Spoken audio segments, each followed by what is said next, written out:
Hello, a very good morning. It's 7 o'clock. This is Mornings with me, Anna Jones. Here's how things are looking. 3 members of the same family have died after getting into difficulty in the sea off Shoreham. Another is in a critical condition. Queen Camila talks publicly about the King's cancer diagnosis, admitting the emotion meant that she'd been longing to let it out. When it comes to stopping small boat crossings, new polling for Sky News shows Britons want the government to stand up to France more.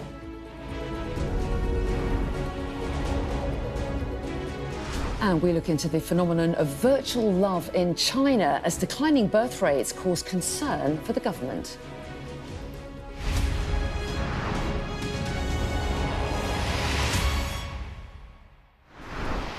Hello, a very good morning. Thanks for joining us. And we're going to begin this morning with some breaking news because the latest inflation figures, they were due in. Are they in? We've got Paul Kelso here with us to take us through the numbers. Do you have them yet? I do have them, yes. The Office for National Statistics have given us the consumer price inflation figure for July. Inflation rose to 2.9% from 2.6% in June. It's entirely in line with expectations. This is one of the easiest inflation figures to work out because the biggest driving factor in this is energy bills, and people will know that the energy price cap, which Ofgem sets, was set in July.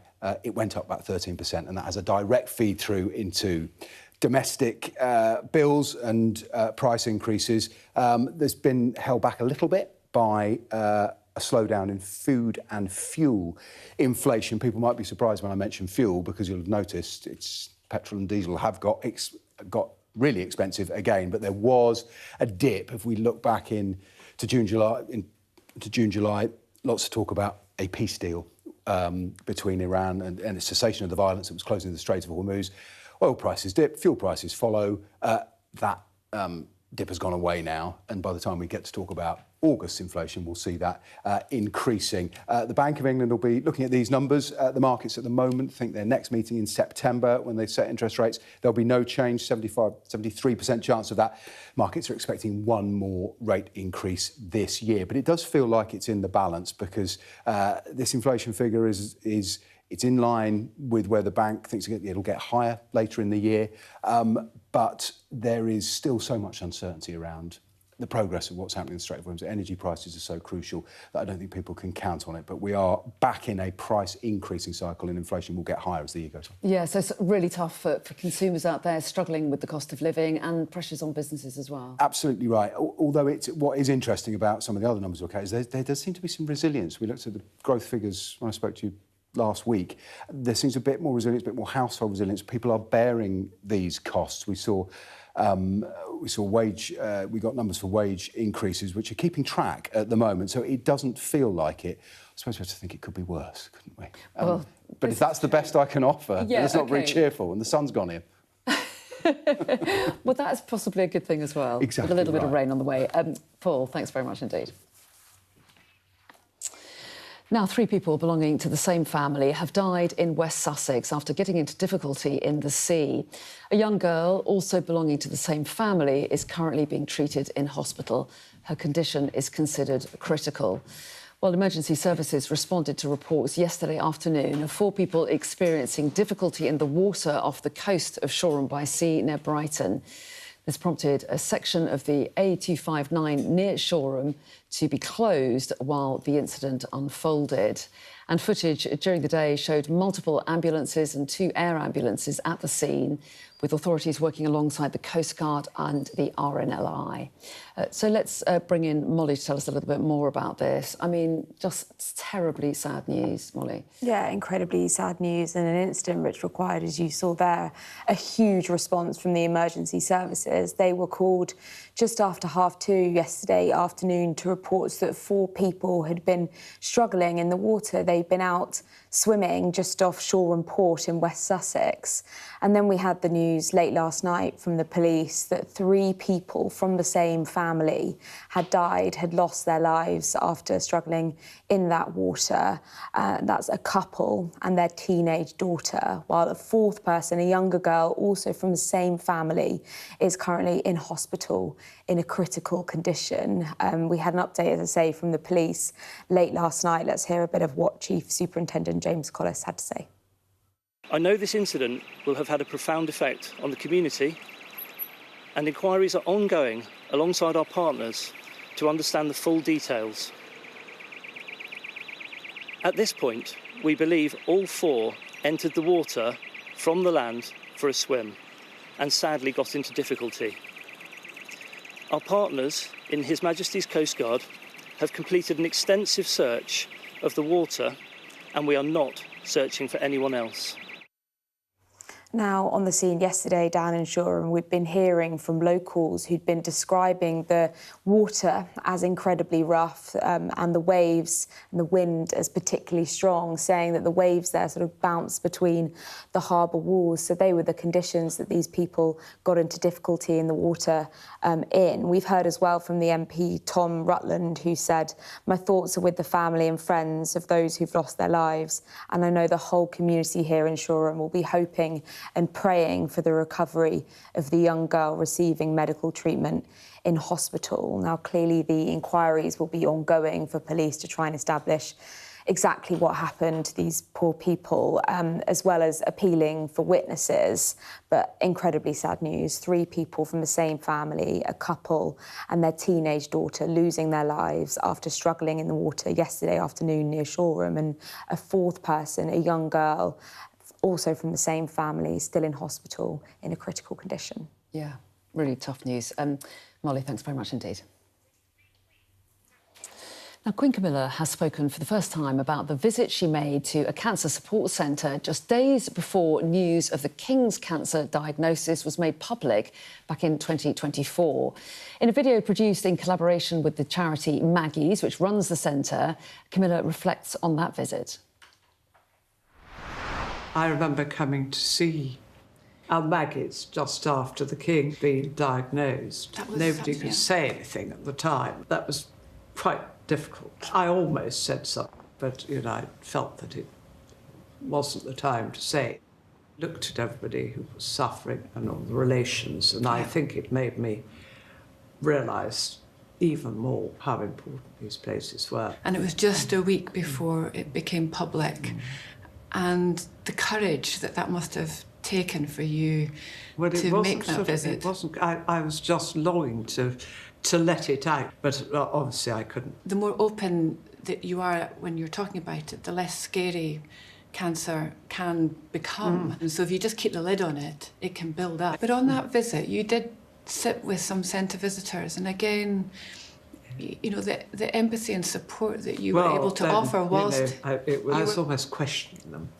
I didn't want to pry too deeply, but, normally when I went in, I was just talking to them, but I don't know, I felt it's much more deep.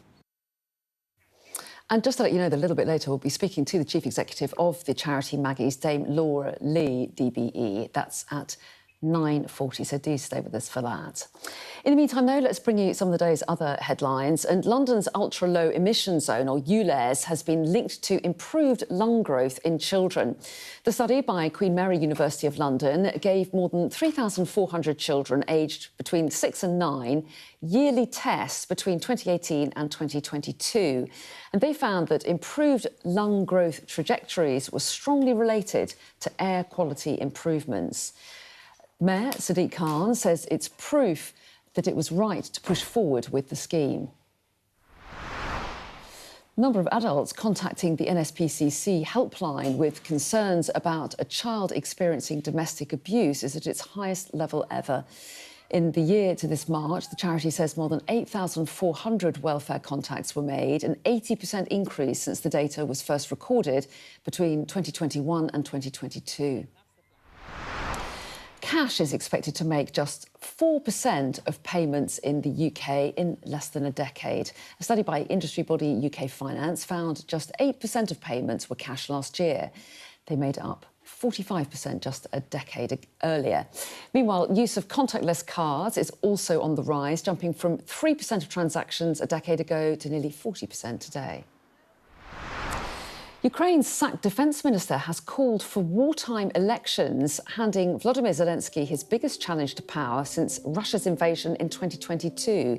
Mikhailo Fedorov says Ukraine faces a crisis of governance following corruption scandals which have tainted Zelensky's authority. Ukrainian law, however, prevents elections from being held during wartime. Democracy cannot be a hostage to Russia. We are fighting precisely because we want to remain a free European state. Therefore, we must find a legal, safe and realistic mechanism that will allow Ukraine to restore the full democratic process even under conditions of prolonged war. This is difficult. It is necessary to ensure the right to vote for the military, millions of Ukrainians abroad and people in frontline regions. Now, the Liberal Democrats are calling for the UK to join an EU pact aimed at tackling small boats crossings in the Channel. That's as new polling for Sky News shows that Britons want the government to stand up more to France. So let's talk about all these things with Lucy. There's also a lot going on as far as the government announcements are concerned. But talk us through what the Liberal Democrats are saying about tackling the issue of small boats crossings first. Yeah, look, there's a reason that every political party is talking about this, and it's because, as you can see from that polling, voters really care about it. We've seen a summer as well that's kind of been dominated by the issue. We see it every year because during summer we get small boat crossings, but also because there's this vacuum that other political parties try and fill. We've seen Reform do it with small boats. So this is the Liberal Democrats saying, perhaps unsurprisingly, that we need closer collaboration with the European Union. So there was a pact that those member countries have signed. That came into force in June this year, and it's the Migration and Asylum Pact. And it does a number of things, but firstly what it does is put a duty on asylum seekers to seek asylum in the first EU country that they enter. So Ed Davey, the leader of the Liberal Democrats today, saying that joining this pact would mean that the UK could return migrants who crossed the Channel on small boats to the first EU country that they entered. They also say that it would give us access to this EU database of biometric data. They say that it would make it easier to kind of track criminals and kind of screen on entry to the UK. Largely, they say this would all prevent the pull factor that we see to the UK at the moment. But look, the Labour government would say that the number of small boat crossings is actually down. I mean, I say that Labour would say that. The official data shows that the number of small boat crossings is down. It's down from about 40% on last year. But look, voters still care about it. I mean, earlier this month, we saw more than 200 people cross the Channel on a small boat. And when you look at, we've got some polling today exclusively at YouGov and Sky, and that shows that on this issue, 40% of people think the number of people crossing in small boats is actually rising compared to last year. And I just, as I just said, that's not actually true. Only 22% of people realise that that is the case and that it's falling. Slightly more people, 41%, think that this would be better addressed by standing up to France, compared to 35% who think it would be better to cooperate. Now, we have a deal at the moment with France, a one-in, one-out scheme. It's costing more than 600 million over 3 years. The government says it's showing signs of progress. Clearly, voters think more needs to be done, which is why the Liberal Democrats are getting involved in it today. Yes, and we're going to be talking to a Liberal Democrat spokesperson just about this a little bit later on. In the meantime, a couple of announcements from the government this morning. Let's start with an interview that the Prime Minister has done with the Times newspaper, and he's talked about splitting the responsibilities of the Treasury. Yeah, so Andy Burnham has done an interview. Look, he's kind of strongly hinted at what Number 10 North will do, but he's very keen to push back against his critics who say that it's just a gimmick, it's just a building in Manchester. What is it actually going to do? Well, he's kind of given us more of an idea of what it will be able to do, and he's saying today that the Treasury, based on Downing Street, John Healey is, of course, the Chancellor, will be in charge of day-to-day spending, so, tax revenue, where that goes.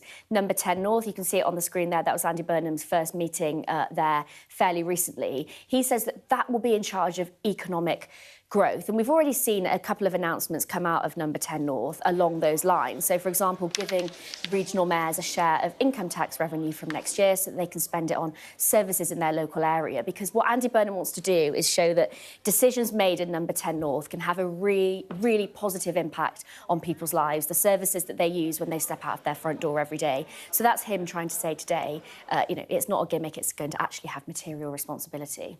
A quick word on the homelessness as well. Yeah, so a quick, Andy Burnham, his first pledge in office was to end homelessness.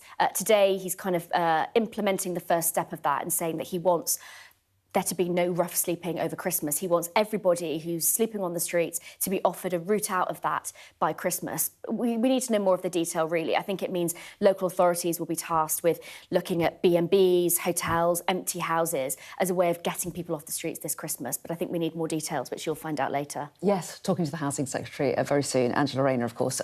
Lucy, thank you very much indeed. See you in a bit. Now, the woman dubbed the mushroom killer, Erin Patterson, has appeared in an Australian court via video link to appeal her sentence. She was sentenced to life in prison after killing 3 of her estranged husband's relatives and attempting to murder another. She claimed she didn't receive a fair trial. Well, Nicole Johnson joins me now from Sydney. So, Nicole, get us up to date with what happened in court then today.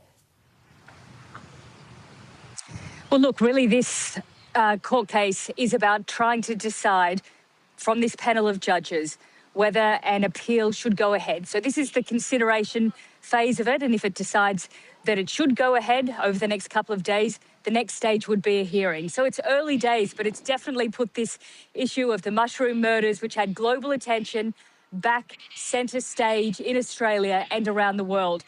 Now, the team for Patterson, it's saying that there are 7 grounds for appeal, and the one that receives the most attention in court today was this issue of the jury.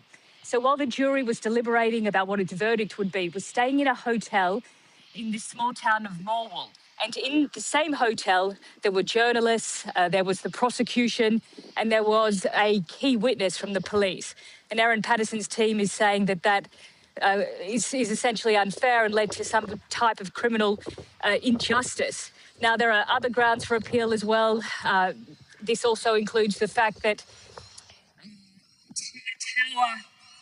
tower evidence that showed that Erin Patterson had been in an area with death cap mushrooms, that shouldn't have gone into the court case. So all of these sorts of issues are being brought forward. Now, the other part of the appeal is from the prosecution. So it's also appealing. It's saying that Erin Patterson shouldn't be allowed out of prison after 33 years, that there shouldn't be a parole period. So that's what's being considered. It's still pretty early days, but this appeal is meant to go on for the next couple of days. Nicole, thanks very much indeed. Just to let you know that very shortly we're going to be talking to the Housing Secretary, Angela Raina, about their promise about rough sleeping. That's coming up after the break.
What's the best thing about being a Sky News journalist? Who's funnier? Being a Sky News journalist. A special edition of The World with me, Yalda Hakim. Pakistan had the right to respond. You're like, what? Historic day here today. Congratulations, this is a huge moment. But what happens now?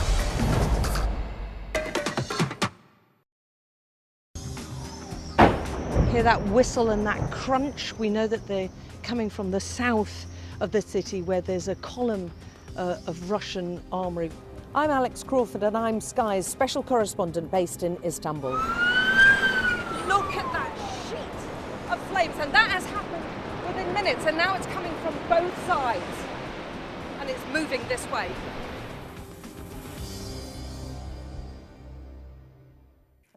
So the government is making an announcement on homelessness today. So let's speak to Angela Raina now, Secretary of State for Housing, Communities and Local Government, who joins me now. Very good morning to you. Thanks so much for talking to us. So the Prime Minister has said that everyone sleeping rough will be offered a route off the streets by Christmas. So explain to us exactly what it is you're pledging today. Does ending rough sleeping meaning that nobody will be sleeping on the streets on Christmas Day, or that everyone will have been offered an option by Christmas? What exactly are you promising? Good morning. Well, what we're doing is we're investing £442 million into homelessness, which takes it to record levels of £4 billion. And what we're going to offer people is a place so they don't have to be rough sleeping over the winter by Christmas.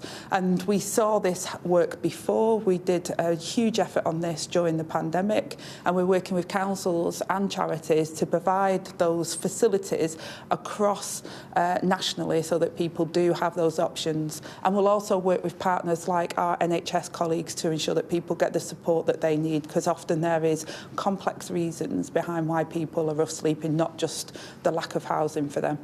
So just to be clear, everyone will be offered some accommodation, because we have to bear in mind, of course, that not everyone will accept the offers. You're not necessarily saying that everyone will be off the streets, but everyone will have an offer. Is that, just to be clear, what the promise is? Yeah, we can't force people to accept that offer, but we will make sure that there is an offer and there is facilities that support people, in particular this winter, so that people don't have to be rough sleeping. And how long will local authorities be expected to take people in for? I mean, how quick a fix is this? This isn't just about making things look at Christmas, is it? How long will people be accommodated for? No, what we want to do is, once we get people off the streets, is to work with them, like Housing First model, to provide support on some of the other issues that potentially are challenging for these people, looking at employment, looking at potential addiction issues, looking at some of the emotional issues and the trauma that people have been through, to really give that sort of whole person support whilst those people are using the facilities to get them on the right path. So we can, once people are in off the streets, we can really engage them and support them at their own pace in getting their lives back on track and hopefully ending their experience of rough sleeping. Well, yes, and there are thousands of people sleeping rough over the course of any month. You're promising immediate accommodation then over Christmas, but you're also talking about longer-term solutions and putting people into more than 1,000 settled homes over 3 years. So where exactly are those additional homes coming from? Well, we're making a great start on making sure that we have these homes and accommodation. We've invested £39 billion over the next decade in social and affordable housing.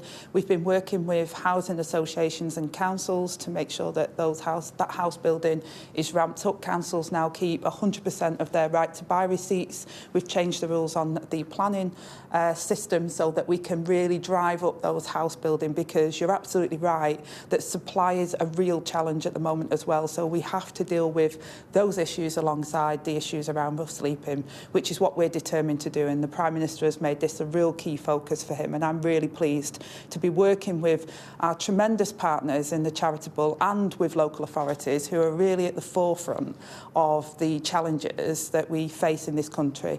And they've been doing sterling work, and this government is investing record amounts of money to support them in achieving their goal as well. And I think this will give a real focus and real investment to tackle some of these long-standing issues that we see across our country at the moment. You only have to walk into your town centre and you can see people who are rough sleeping, and we're going to make sure that they get the support and the facilities to end their journey on rough sleeping. You mentioned the money. Today you're announcing an additional £102 million, but you talk about it being costed from uncommitted funds, which is an interesting word. What does it mean? I mean, surely you haven't got an extra £102 million just sitting around. Presumably that's reallocating money, and if so, which projects are going to miss out?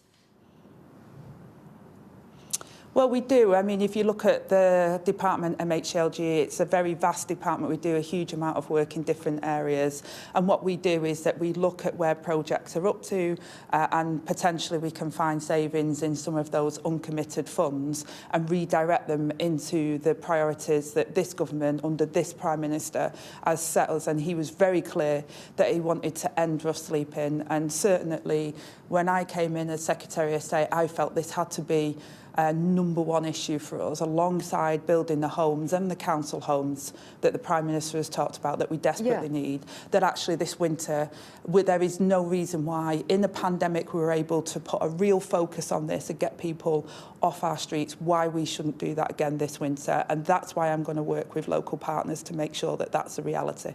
And you mentioned the pandemic, numbers did come down then, but they crept back up again. And similarly, when Andy Burnham made the pledge to end rough sleeping in Manchester, numbers did initially dip, but again, they went back up. So questions about this pledge and whether it can endure and make a real difference to homelessness.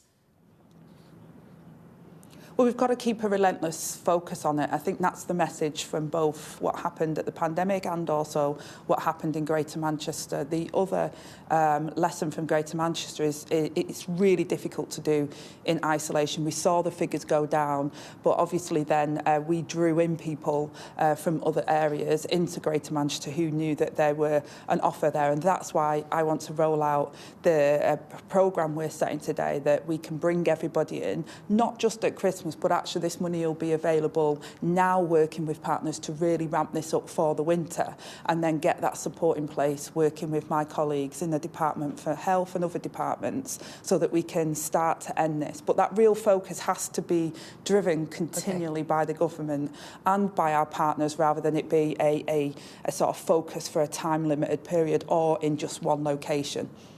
We hear today that Number 10 North is going to take over responsibility for economic growth from the Treasury. Is that a bit of a demotion for the Chancellor? Not at all, no. I mean, the Chancellor is working really hard with the Prime Minister, with myself and other Cabinet colleagues. You'll have seen the statement that the Cabinet made, I think now 2 weeks ago, where we were really clear on our intent to put devolution and community empowerment at the heart of this government. So we saw in Greater Manchester, where Andy had more powers, we saw the economy growing faster than the rest of the UK. And the Prime Minister has said he wants to see that growth in every postcode. So working with Number 10 North around how we devolve and work with businesses, with local partners to drive that economic investment in local areas, because they know what their economy is like, they know what the challenges are that they face, but they feel powerless at times when the power is so centrally controlled in Whitehall. And what we're all saying, including the Chancellor, is that we're going to work with partners to ensure that they feel empowered in this process so that they can drive their local economies. I just want to ask you one other question just about some of your speaking engagements, because according to the Register of Public Interest, you've made tens of thousands of pounds while you were out of government but still an MP, making speeches, including at a property industry event. But in opposition, you said that MPs shouldn't have second jobs and should focus on being an MP. So is that hypocritical? Should you have focused on your constituents in that time? Well, I was focusing on my constituents during that time, and you'll have seen from the members' interest there was, I think, around 6 engagements in 12 months for a couple of hours of speaking engagements, and that's all declared appropriately, and I don't consider that to have been a second job, and I've been very clear on making sure that everything that I do is for the people of Ashton-under-Lyne and the country to support changing the frustration that they feel that government isn't working for them, and that's why I'm incredibly honoured to be back in government and to be driving these changes forward so that we can build the homes people desperately need and that we can end the homelessness and the rough sleeping that we're seeing that's across the country at the moment, and that's been my focus. Well, Angela Raina, Housing Secretary, we really appreciate your time this morning. Thank you. Thank you. Now then, as artificial intelligence makes its way into every aspect of our lives, some in China are taking it a step further. More and more people are opting for digital or AI-based companionship over human-to-human interactions. Our Asia correspondent, Helen Ann Smith, reports. AI is changing our lives. But could it also be changing our relationships? My love, come here. People have to live with AI. So I can tell you a story. What do you like? In China, the desire for virtual companions is booming, as are the crazes that bring them to life. But this technology is developing rapidly. It didn't just listen to what I said, but it sort of emotionally interpreted what I said. And while for some it creates community, others say it poses real dangers. Would you like to have a boyfriend in the real world and maybe get married one day? Yeah, nah. And runs the risk of encroaching too far. And is it possible to have sex with this doll? So we ask, is virtual love a threat or the future?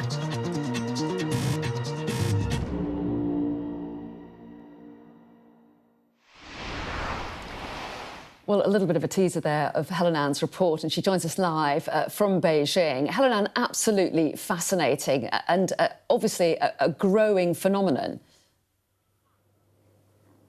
Yeah, that's right.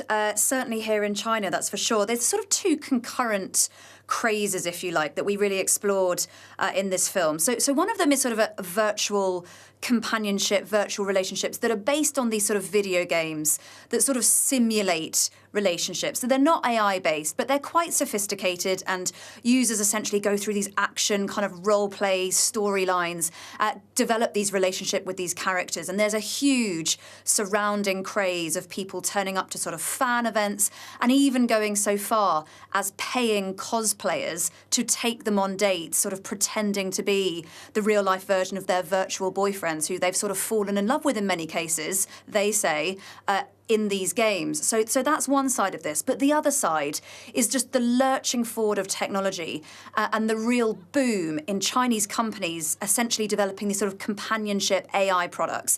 And they have a huge range, of course, everywhere from sort of app-based companions on your phone who are there really as sort of support, say the founders. They're there to sort of listen to your problems, remember the things that you've told them, give you some advice, but sort of prompt and remind you to speak to your real-life friends if you need to. But on the other end of the scale, there are companies that are taking this really quite far, blending AI companionship with robotics so that you can sort of have, theoretically in your home, an AI companion that can cater kind of to the whole range of human needs, if you like. So not just to give you emotional companionship, but physical companionship as well. And look, this raises just a whole range of sort of ethical and moral questions about boundaries and guidelines and safety. And it's something that the Chinese are taking really, really seriously. As of last month, they basically brought in really stringent legislation targeting sort of AI companions,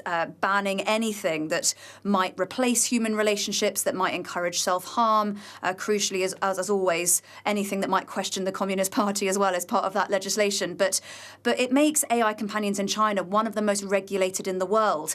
But nonetheless, it's a market here that is still really hungry for these type of products. And various surveys and data show that Chinese people are really open-minded to sort of digitalisation in various forms of their lives. So it's a really, really hot topic here in China at the moment. And I really urge people to go to the Sky News YouTube channel, watch the full report and have a look for yourself about all the kind of strange ways in which this is manifesting. Helen, and I was just about to say the same myself. Thanks very much indeed. To urge people to do that. And you can also scan the QR code that you see on the screen now to get there quickly. Now then, the newly founded Conservative organisation Prosper UK is calling on the government to rethink business rates to get business moving once more. Well, co-chair of Prosper UK and former West Midlands Mayor Andy Street is here with me now. Very good morning to you. Good morning to you, Anna. Nice to be here. So you want the government to rethink the business rates system and to prioritise growth, you say, from the ground up. So is this you getting your budget pitch in early? Yes, we will be making proposals for the budget. That's absolutely right. But at this stage, where we're launching the campaign today, we're saying to businesses across the country, please sign up to commit to change at our website, rethinktherates.uk. But we're also looking for really practical examples of how business rates is holding back investment and growth. Because everywhere we go across the country, businesses always tell us that this is a really, really practical obstacle. The government, of course, would point out that they've already cut rates for retail, hospitality and leisure. So what do you think needs to change? So that is right, and it's a good start, you might say, but it's a very small proportion of the total number of businesses that are paying rates. So we're looking for a much more, we might call it, root and branch reform of this. The clue's in the fact that over the last few years, we've had all sorts of sort of discount temporary arrangements that then come back, and it becomes a sort of labyrinthine system that nobody understands. What we're saying is let's go back to first principles.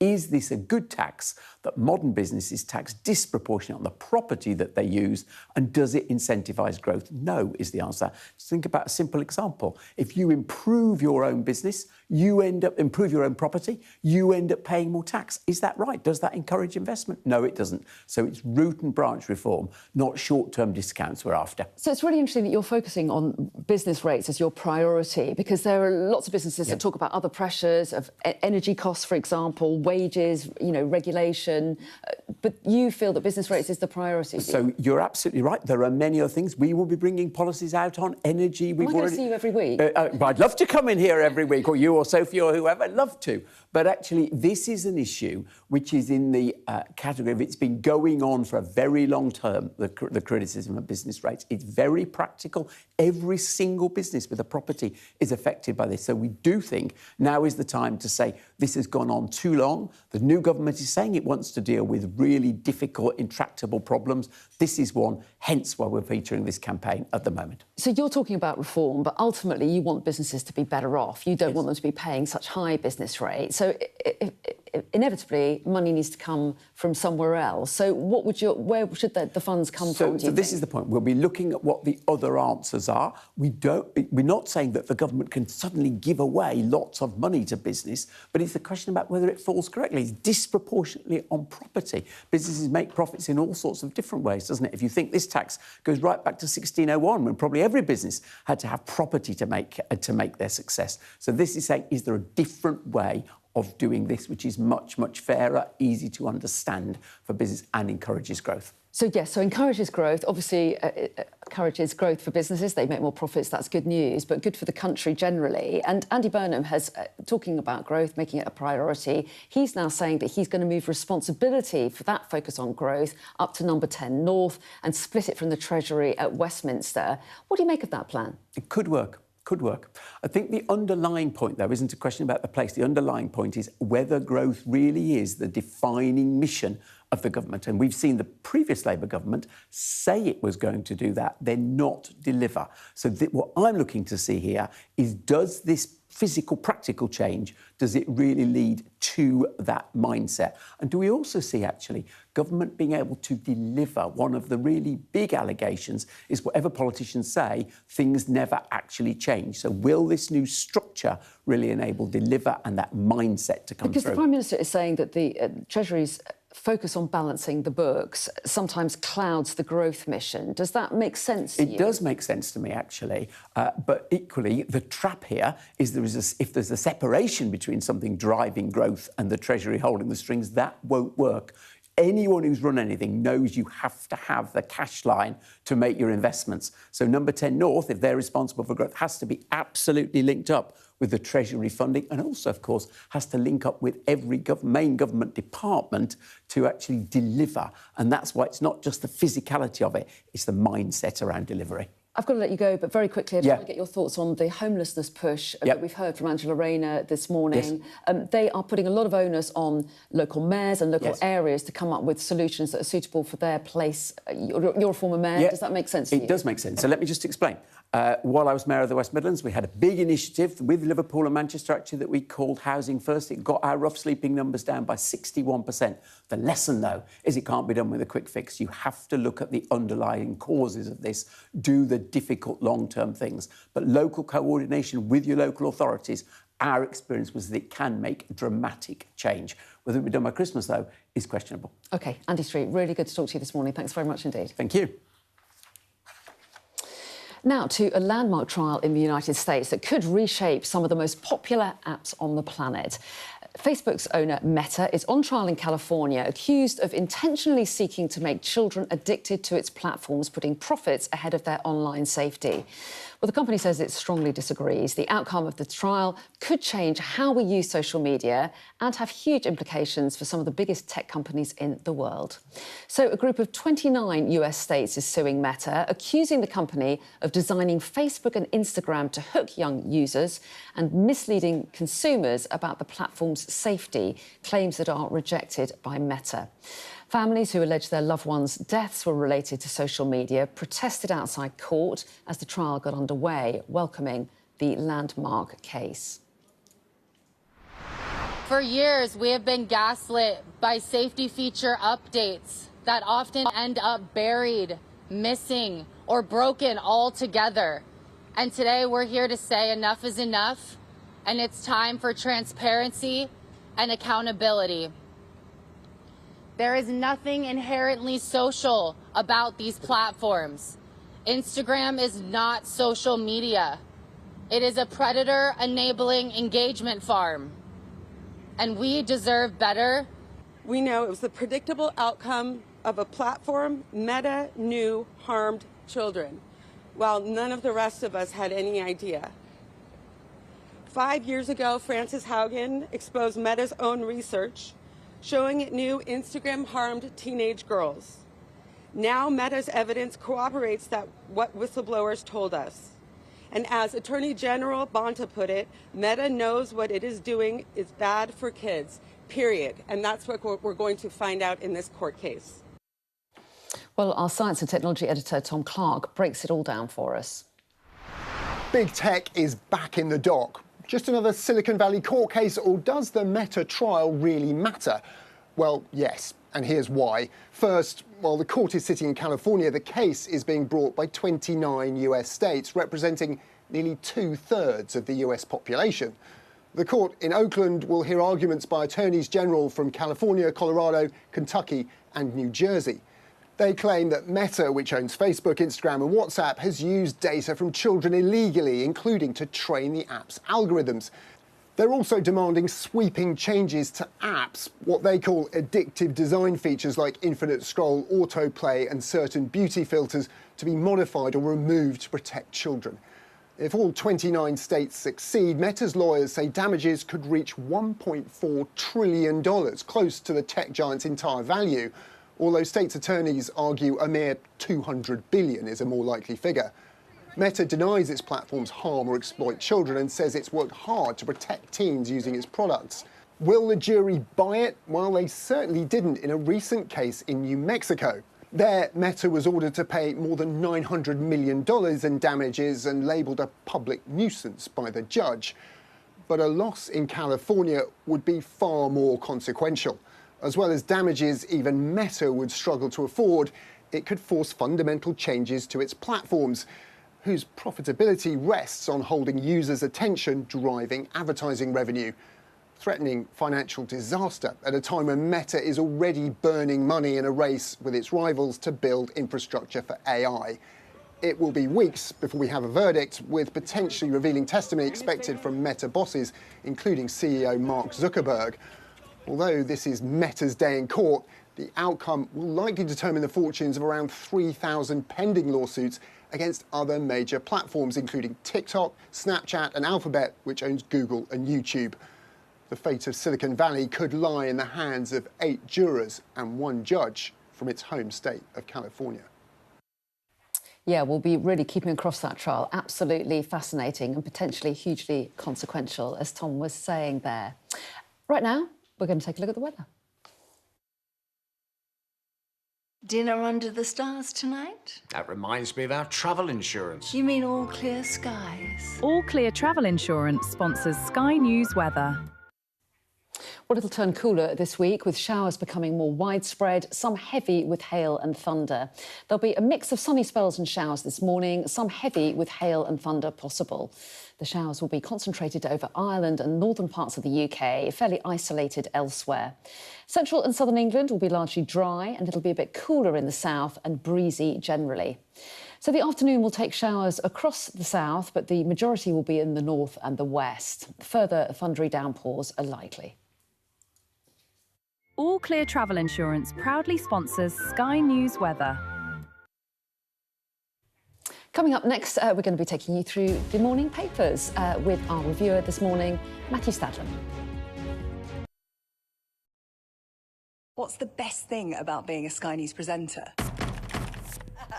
Perfect. Let's bring you some breaking news. Being a Sky News presenter. I began by asking, thank you so much, trusting us to tell her story. The battle for number 10. Sky News has been given exclusive access. Let me give you a sneak peek. It was the day those present would never forget. Why did you decide to open up and tell your story? I'm James Matthews and I'm Sky's US correspondent, based here in Washington, D.C. James Matthews from Sky News. Can I ask, why was Ghislaine Maxwell invited to your daughter Chelsea Clinton's wedding in 2010? Maria, did you offer to President Trump your Nobel Peace Prize? I presented the President of the United States the medal. Free, wherever you get your news. Bang, bang. You can hear it hitting the windows. Our houses are okay. As bad as all of this is, it could have been much worse. Today, this land they call sacred is at the heart of America's electric car revolution. To me, it's a sacred ground. David Cameron says that you should vote through funding for Ukraine. What do you say to that? I really don't care what David Cameron has to say. Did you stay at the apartment of Jeffrey Epstein? I'm not answering any questions about him. I've covered some of the biggest stories in the world. Mr. Patel, did you endanger public safety when you said the killer was in custody? Mr. Hexter, does your past behaviour make you unfit to serve? Escort coming out! San Quentin houses America's largest death row. They rarely allow cameras onto the condemned block. James Matthews, Sky News. It's one step closer to getting out, to getting off death row. Sky News. Get the full story first. Mr. Trump, James Matthews from Sky News. Hey, James. Mr. Musk, has your ignorance and ego cost Ukrainian lives? Vladimir Putin calls you outstanding. What do you call him, sir? James Matthews from Sky News, Mr. Mamdani. I have to be honest, when you said you were from Sky News, I just got very excited. Could you repeat the question one more time? The best thing about being a Sky News journalist? I'm going to take you behind the scenes here for Election Night Live. They have gone up and up. Being a Sky News journalist. Ed Conway. Sky News, is anyone going to talk to us? Mortgage rates did go up very sharply during your time in office. Here it is. First off, just the scale of what we're looking at. Our data shows it's been happening. Question is why it hasn't been stopped. So time now to take a look at the headlines in the papers in our news review. I'm joined this morning by journalist and broadcaster Matthew Stadler. And very good morning to you. Nice to see you. And you? So we're going to kick off with the issue that we were talking to the Housing Secretary, Angela Raina, this hour about. And this is the pledge by the government to make sure that rough sleepers are off the streets by Christmas. What do you make of what's been said and the coverage of it in This Is the Eye we're looking at here? Yeah, and it's not been confined to the Eye because this is a a real sort of signpost of intent, isn't it, from the Prime Minister? And on his first day in office outside Downing Street, he talked about ending rough sleeping. Now, we know rough sleeping is one small but important part of homelessness. There are many, many more people and families who are homeless and who are actually sleeping rough, but I think it's about 5,000 sleeping rough still on the streets of England. And if he can sort it, and not just by getting people in for Christmas, similar to what happened during the pandemic, but in a longer-term way, that, I think, would be such a brilliant sort of poster story for his prime ministership. Whether it can happen, though, is another question, whether councils are going to play ball and get stuck in. Yeah, because lots of pressure is on local authorities, local mayors to come up with local solutions. But you're right, I think it's the question is long-term as well. The pledge, as Angela Raina was confirming, is that people will have an offer of a place to stay by Christmas. Obviously, not in every case will they take that offer up. And the question then is what happens after that? And they have a commitment to provide more homes over the next 3 years, but questions of whether they can meet that challenge and they can keep rough sleeping. Indeed. Angela Raina, I think, has found 100 million quid or so to add to the 300 or 400 million pounds that has already been pledged to deal with this initiative. She's clearly just returned to being Housing Secretary, and she will be partly judged on this. The most important people, of course, in this are the people who are sleeping rough, but it is also about how we feel about ourselves, I think, as a society. No one wants to see people struggling.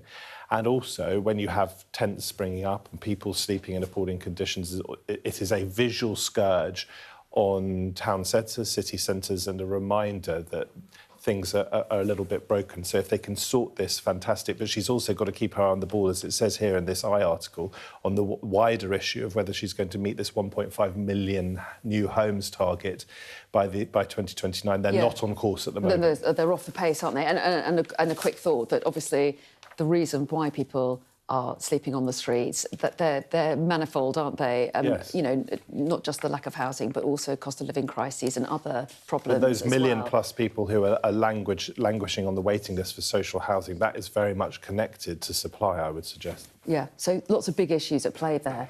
Let's move on to the other announcement today, and this has come via the Times newspaper, so right to pick out their front page on it, because they've done an interview with the Prime Minister where he's talking about splitting the responsibilities of the Treasury. Yeah, this is potentially really big stuff, because the Treasury has been in control of making sure that the numbers add up, that the books are in good health, that spending is under control, but also basically driving growth, or supposed to be driving growth. And Andy Burnham is concerned that those two roles don't sit comfortably under one roof, so he wants to take the growth part of that out of the Treasury, with the blessing, it should be said, he claims, of John Healey, his Chancellor, and into Number 10 North, which, if it happens as he wants it to happen, would mean that Number 10 North is much more than a symbolic gesture. Yeah, and he's quite defensive about that, isn't he? Yes. He's trying to say it's not a gimmick, this really has got substance, and that maybe this is part of bolstering that. He wants people to really understand it, he says, although he did actually himself, unbidden, I think, bring up the doomed, as it's described here in the Times, Department of Economic Affairs under Harold Wilson's government, which was supposed to be specifically about driving growth. And we have to hope as a country that this doesn't go that way. And talking to Andy Street, obviously former mayor himself, he talked about how he thought it could work, but obviously if you're driving growth, you need to have access to funds, and you need that direct route to the Treasury. So relations have to be pretty good. They've got to be really good, because you don't want these two departments to be working in competition with each other. It could be catastrophic. Exactly. Let's move on to the Eye, which talks about... It's really reflecting on the threat we had yesterday from Moscow over the suggestion that UK drones have been used by Ukraine inside Russia, and the Kremlin threatening the UK over that, suggesting there'd be consequences. How's the Eye picking up on this? Well, I've seen one report that says that UK-manufactured drones have caused, in recent times, £35 billion of economic damage to Russia. This is part of Ukraine's effort to strike deep within Russia and make Russian people feel the cost of this war. Of course, people are bleeding out on the front line in vast numbers on both sides, but because the Kremlin controls the media narrative in Russia, it's possible that the people don't really understand it unless they've got sons directly involved. So this, I think, is a sign that Russia is panicking, that they're really being hit where it hurts, or where it hurts Putin anyway. And as a consequence, these threats have been upped. I don't think Brits at the moment are quaking in their boots, but we have been struck almost certainly by Russia in this sort of hybrid way for a while now. It's not new. Let's move on to a story inside The Telegraph, and this reflects on Tim Montgomery, who was head of Conservative Home, wasn't he? Yes. Defected to Reform and has now been suspended. Yeah, he's only a member, so it's quite a big thing for a party to suspend a member. He's been quite openly critical of the leadership to some extent, but he claims that when Farage accepted him in the party in December 2024, and this was a big deal because he'd been a prominent Conservative, Farage was keen to have someone who actually wouldn't just tell him what he wanted to hear. Well, Montgomery's probably overstepped that mark, but I think it is a sign of weakness that Reform have suspended him as they have. And he's now continued his criticism, most recently last night on national television. Yeah, he said he's going to fight it. He's not going without an argument, he said, didn't he? No, yeah. This just fits into a narrative of a certain dysfunctionality within Reform. You might say, I would say that. I'm not a fan of their policies. I think some of them are vicious and also incompetent. But if they can't get it together within their 8 MPs, then they've got a real problem ahead of an election. OK, they probably would say we need discipline if we're going to be a success, but this argument, I'm sure, will play out as Tim says he's going to carry on talking about it. Front page of the Financial Times, finally. I think we've got about a minute. Have we got about a minute? Something like that. Yes. A minute 10, to be precise. Let's talk about jellyfish, because it's an excuse to show that rather beautiful photograph. We might come to the bluefin tuna that's been caught off the north coast in the next hour, but this is a beautiful photograph, an umbrella-shaped jellyfish. But there is a concern here, which is that quite dangerous jellyfish are moving into Mediterranean waters, possibly linked to warming temperatures. And one expert has said there could be a mass extinction event as far as fish and mammals and seabirds are concerned, but it looks as though jellyfish might be thriving, and that's not good for us. No, that is not good for us. You mentioned the tuna. We're going to have to show it now, aren't we? This is in The Telegraph, an extraordinary size tuna. 53 stone, something like that. Oh, my I mean, goodness. just I'm what, 16 stone? It's about 3 times me, isn't it, if my maths are right at this time in the morning. Yeah, it's absolutely massive, and again, possibly a sign of warmer seas. Interesting stuff. And Matthew, I'm very pleased to say that you'll be back in the next hour, because there's lots more that we can get rattle through. We did rattle through. Top stories coming on next.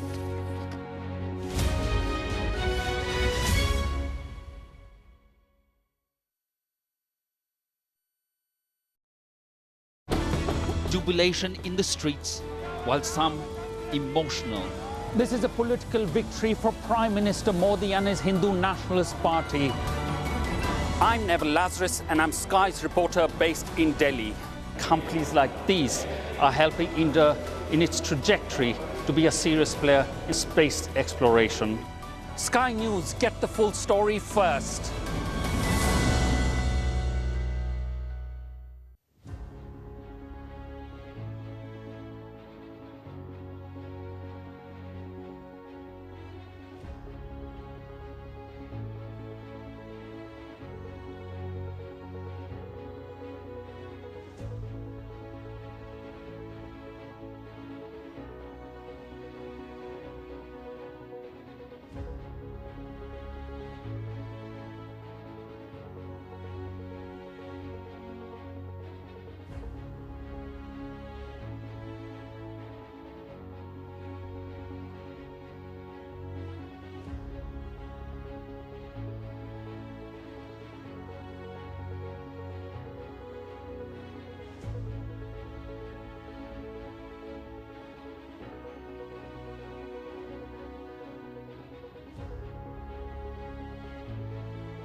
Hello, a very good morning. It's 8 o'clock. This is Mornings with me, Anna Jones. Here's how things are looking.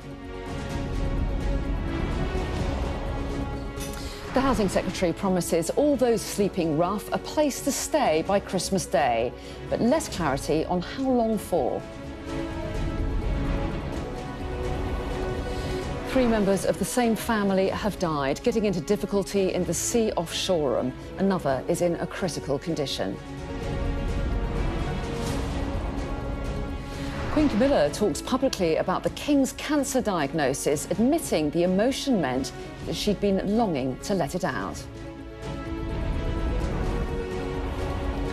And we look into the phenomenon of virtual love in China as declining birth rates cause concern for the government.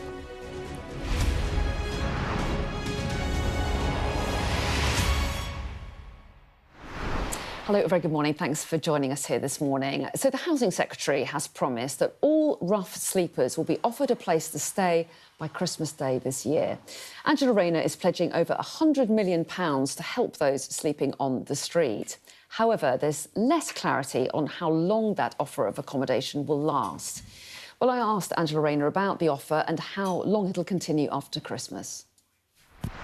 We can't force people to accept that offer, but we will make sure that there is an offer and there is facilities that support people, in particular this winter, so that people don't have to be rough sleeping. What we want to do is, once we get people off the streets, is to work with them, like Housing First model, to provide support on some of the other issues that potentially are challenging for these people, looking at employment, looking at potential addiction issues, looking at some of the emotional issues and the trauma that people have been through, to really give that sort of whole person support whilst those people are using the facilities to get them on the right path. So Lucy is here with me. So Lucy, what do we learn about the pledge and how far it's trying to go? Well, do you remember during the COVID pandemic when we saw the numbers of people sleeping on the streets basically plummet because we were using empty hotel rooms and things like that? Andy Burnham, his first pledge when he became Prime Minister was to end rough sleeping. He sees this as being the first part of that. So the idea being that everybody who is sleeping rough on the streets, and it's more than 4,000 at the moment, will be offered a place to stay this Christmas. But of course, that relies on so many things. It relies on the long-term support being there. And Angela Raina did reference that there. The systems being in place that people don't end up back on the streets. There's £102 million of extra money being announced today, so about 442 in total, that will go towards helping free up accommodation, whether that's empty houses, hotels, B&Bs were mentioned as well, and providing that support. There are a number of question marks, one of them being, how long is this accommodation going to be in place for? Are we going to see people off the streets at Christmas and then back on them in January? Angela Raina again spoke there about the need to help people from becoming homeless. Let's listen to the former Mayor of West Midlands, Andy Street, because he commented on work that he did when he was in the mayoral position to bring down the numbers of rough sleeping. While I was Mayor of the West Midlands, we had a big initiative with Liverpool and Manchester, actually, that we called Housing First. It got our rough sleeping numbers down by 61%. The lesson, though, is it can't be done with a quick fix. You have to look at the underlying causes of this, do the difficult long-term things. But local coordination with your local authorities, our experience was that it can make dramatic change. Whether it be done by Christmas, though, is questionable. So sort of cautious welcome to the plans there. Meanwhile, the Prime Minister has done an interview in which he's said that responsibilities for growth are going to be taken away from the Chancellor. So tell us more about that. Yeah, so we've heard a lot about Number 10 North, haven't we? That building up in Manchester. We've seen Andy Burnham there. He's going to work there one day a week. A lot of his critics have said it's just a gimmick. We've seen things like this happen before. So the Prime Minister is very keen to say that that location will be given material responsibility, and it's effectively about splitting up the Treasury. So John Healey at the moment is Chancellor. He'll be in charge of day-to-day public spending, sorting out where tax revenue goes, for example. Number 10 North, that will be responsible for economic growth. And you might think, OK, well, what does that really mean? Well, we've seen at the moment, Andy Burnham has announced new powers for regional mayors, for example. And one of those things that from next year, they'll get given a share of income tax revenue to decide where that money goes. Perhaps we'll see more of that type of announcement coming from Number 10. The homelessness announcement today, for example, regional mayors will be partly responsible for helping sort out how that announcement is rolled out. So I think Andy Burnham hopes that from Number 10 North, people will see positive change in their local area. He feels that politicians, promise things and they don't really get delivered. I think he wants Number 10 North to now have the responsibility to do something about that problem. Lucy, really interesting. Thanks very much indeed. And I think that both Number 10 North and the Chancellor will be very focused on inflation. It's going to have a big impact on both those jobs. And we have had the latest inflation figures this morning. So the rate at which prices are rising hit 2.9% in July. That's the fastest pace in 4 months. That's up 0.3% compared to June. Well, the Chancellor, John Healey, has put out a statement in response to these figures saying Iran war inflation continues to impact prices here at home, but Britain's economy is resilient. We have cut VAT on electricity bills and capped bus fares at £2 to give breathing space to those feeling the strain. And he goes on, there is more to do, but to restore hope and build a stronger economy where prosperity is shared more fairly across Britain. So let's chat a little bit about these latest inflation figures. Paul Kelso is here. Hi there, Paul. So they have gone up slightly, haven't they, on the month before? So how serious is this for consumers and for businesses? It's kind of expected, these numbers. Economists were factoring this in, this inflation increase. Actually, the July figure, this is one of the easiest to predict. I can sort of show you why. This is our economic pressure tracker. Very handy. It's on TV now, it's on the app. You can use it. It's a really helpful tool at looking at the numbers behind the inflation figures. Look at the headline figure, first of all. Consumer price inflation. There's that increase, 2.9%. Now, I said it was one of the easiest numbers to predict. It's because it's essentially based entirely or almost entirely off energy prices. And the energy price cap, which is set by Ofgem, the energy regulator, well, people will know in July that went up. Now, this chart, not ideal the way it works at the moment. The reason is Ofgem have changed the way they measure. They set an average amount of use and base the price cap on that figure. They've changed the calculation of what an average amount that we'll use is, but you can see it was falling into July, then it increased the actual total volume. They're saying on average we're using less energy, and then this is the forecast, the red dotted line of where energy is going to go later this year, and that is going to be a cause of concern. It will see inflation increase as the year goes on, but it's that difference in the July price cap that largely drove this. There were some other factors bringing inflation back down, one of which was a fall in petrol and diesel prices. It doesn't feel like it today. That's today's number for petrol prices. But you look at what was happening in May and June particularly when June and into July, when these figures were calculated for inflation, it was falling. Again, it's on the way back up. So when we get into August inflation numbers, we can expect to see that increase too. Food inflation was also falling, though, offsetting that increase in energy bills. These are figures from the British Retail Consortium. You can see food prices not rising as sharply. We're seeing meat prices in particular are slowing down. They've been a big driver of food inflation. If we dig behind these numbers and where there is cause for concern looking forward, let's look at some of the commodity prices. The most important one we look at, crude oil. This is a function of this price increase since the turn of the year, since we get back to the spring, of course, of the attacks on Iran. You see the line there, the war began in Iran in March. Oil prices spiked. They're on their way back up again.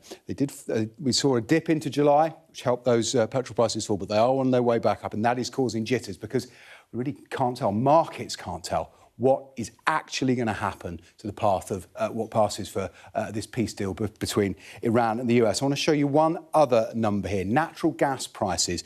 These are creeping back up, and these are really important to energy prices. Gas sets the price in our electricity market the majority of the time. So when gas prices rise, our energy bills rise. And this increase, which thus far gas prices haven't risen as sharply as oil, that is a cause for concern. And I will show you one other. We have plenty of economic data in this tracker. I want to show you gilt yields. This is a proxy, if you like, for what the government has to pay to borrow. It's a function of the difference between the price of the yield and the fixed interest people get. Up above 5%. Yesterday, gilts were being sold by the government at a yield that was the highest in nearly 20 years. Now, this isn't just a UK story. Some of this is about concern about increasing inflation in the UK and the political uncertainty. But we've seen similar moves in the United States. Highest gilt prices, highest bond prices since 2007, and across Europe, even in countries where bond markets are more happy to lend money, like Germany. One of the really interesting factors here that people in the market are talking about is some of this might be caused by big tech companies selling off their bonds to raise money to invest in the AI boom. So when lots of bonds get sold, the prices come down, that pushes the yield up. But there are lots of factors in this. But all of this is a headache for the Chancellor, because the higher this number, the more the UK is paying in debt interest, around 100 million for the Chancellor. That's a concern. It affects headroom. So there's lots going on behind these numbers. You can look at them all on our tracker, and you can get behind the number we're looking at today, which is that increase in inflation. It's not just as simple as your energy bill going up. Really interesting, Paul. And the QR code is on the screen now to access that if you want a shortcut. Now, 3 people belonging to the same family have died in West Sussex after getting into difficulty in the sea. A young girl, also belonging to the same family, is currently being treated in hospital. Her condition is considered critical. Well, emergency services responded to reports yesterday afternoon of 4 people experiencing difficulty in the water off the coast of Shoreham by sea near Brighton. It prompted a section of the A259 near Shoreham Fort to be closed while the incident unfolded. Footage during the day showed multiple ambulances and 2 air ambulances at the scene, with authorities working alongside the Coast Guard and the RNLI.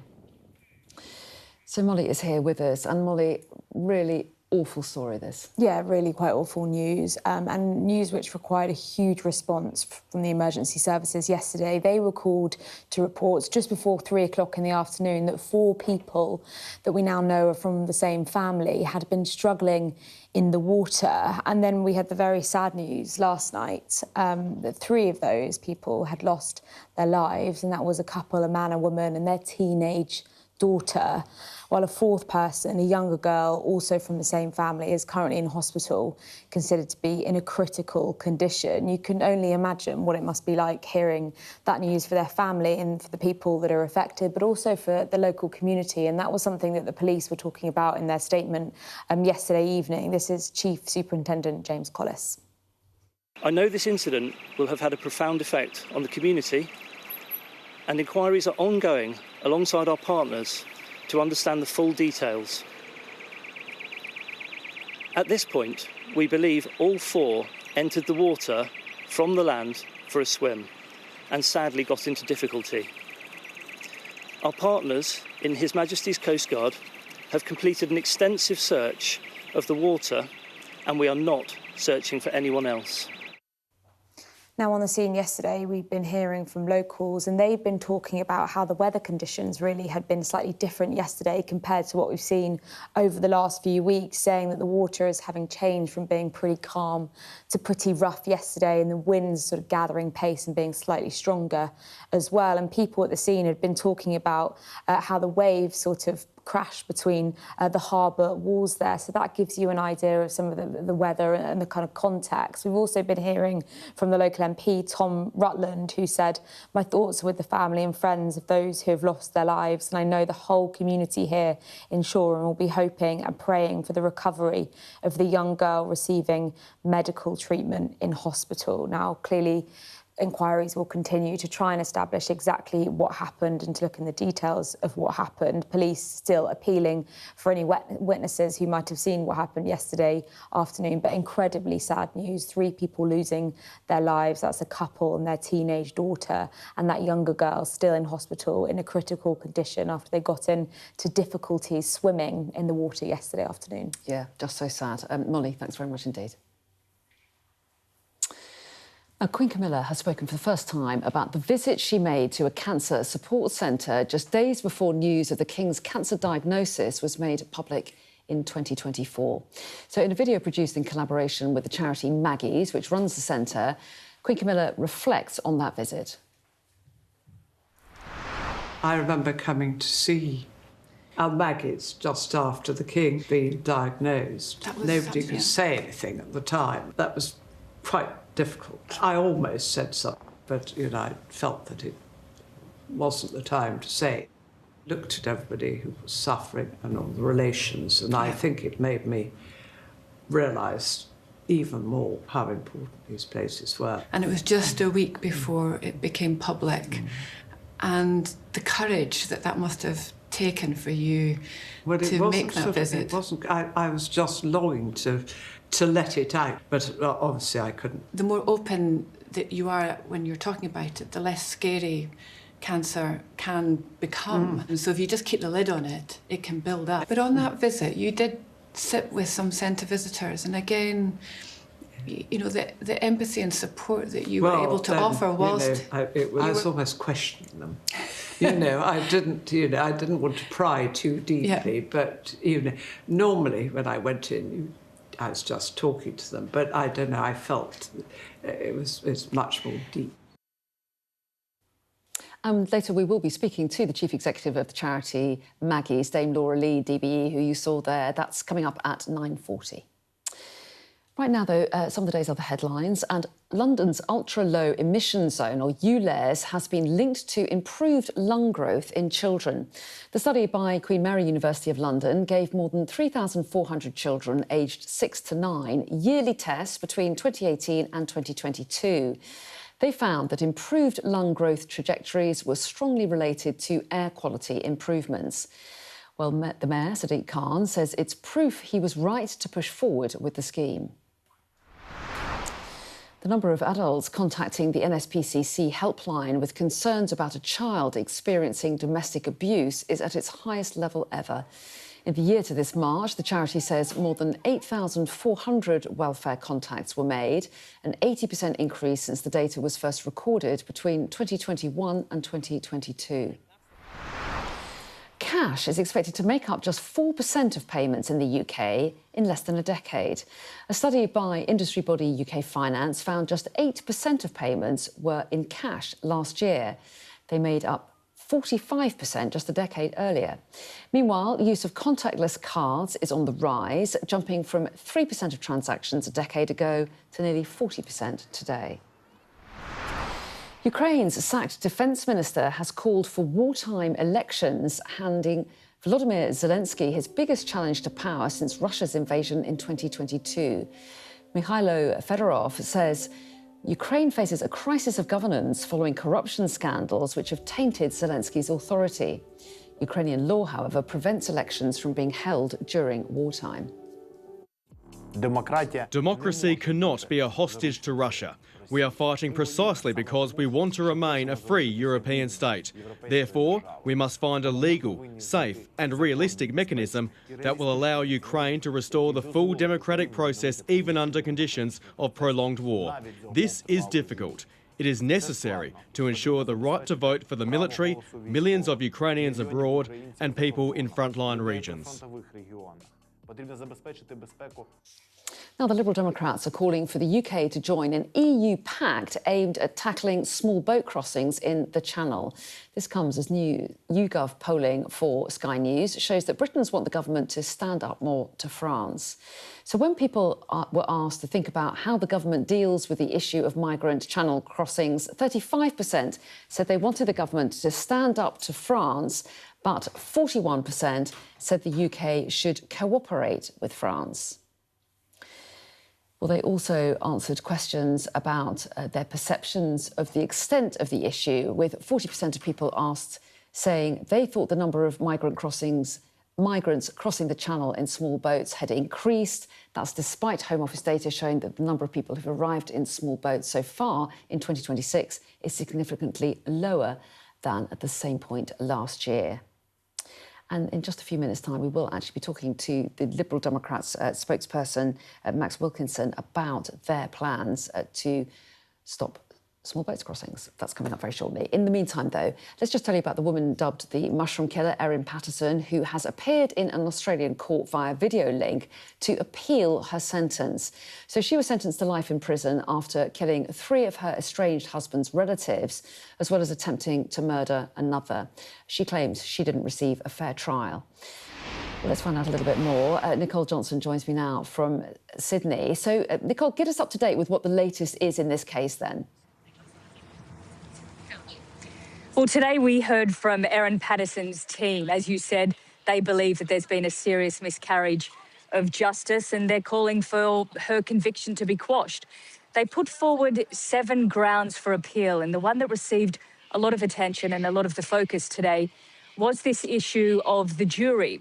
Now, while the jury was deliberating its verdict last year in the small town of Morwell, it was staying in a hotel. And in the same hotel, on a different floor, there were journalists, the prosecution team, and a key witness. And while there isn't any discussion that there was communication between all the various parties, Erin Patterson's team has essentially raised serious concerns about that. So that is one of the main appeals. The other ones tend to focus on some of the evidence saying that it was misused, especially cell phone records that show that Erin Patterson had been in an area where these death cap mushrooms had been sighted. So that's one part of it. This is a two-day appeal. But we also have the prosecution with its own appeal.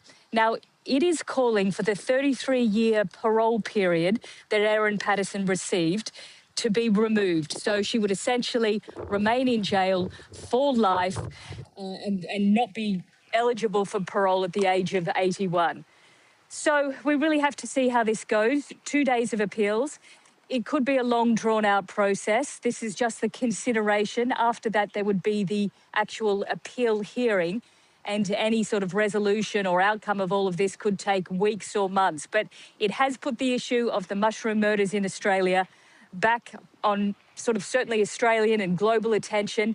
We know how much interest this case created around the world. It was the ultimate murder mystery with a small town, death cap mushrooms, a beef Wellington pie, and a woman accused and then convicted of killing her estranged husband's partner's family.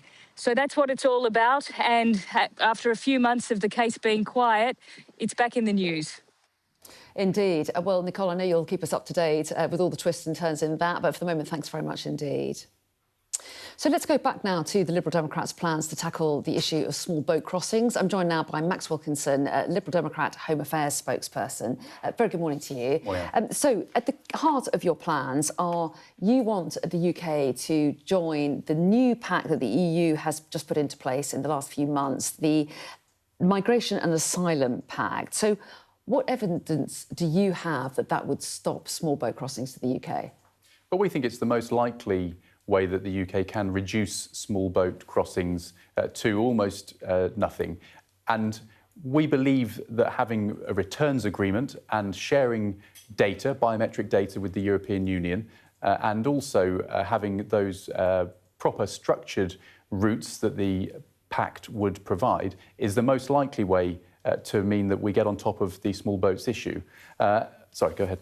Well, no, I was only going to ask you, what's in it for the EU? Why would they agree to give Britain access to a system that's designed to share responsibility between EU countries when Britain is not in the EU? And presumably the only reason we want to join is to send asylum seekers back. So why is it in their interest to let Britain into this pact?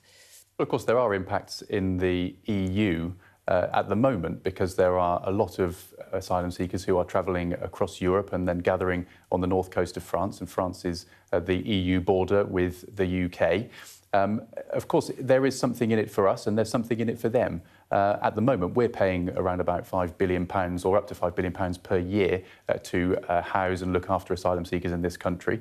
If we joined the pact, we would bring control and safety to our asylum processes. We would have a proper returns agreement. That would mean that there would be almost probably nobody turning up on small boats in the first place. And of course, if we look back at what was happening before Brexit, well, we didn't have small boats crossings, did we? And this is one of the things that the proponents of Brexit, the Reform Party, the Conservatives, Johnson, Farage and the like, they need to be held to account for it because they told us that Brexit would give us more control over our asylum system. In fact, we've got so much less.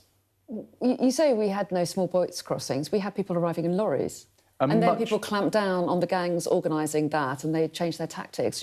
Isn't that absolutely. what happened? Much smaller numbers, though. And joining the pact would mean that we would have, indeed, there would be an agreement where we would take some asylum seekers from the EU. We're already taking huge amounts that travel through the EU, so it's a fallacy to say that at the moment we don't take any. But it would be a much one for one. I mean, presumably you take as many as you send back. It would be a much smaller number than we currently receive on small boat crossings at the moment. But crucially, there would not be small boat crossings, and we would regain control over the asylum system. We'd have a system that would work for taxpayers because we'd save money. It would work for communities because we'd have less.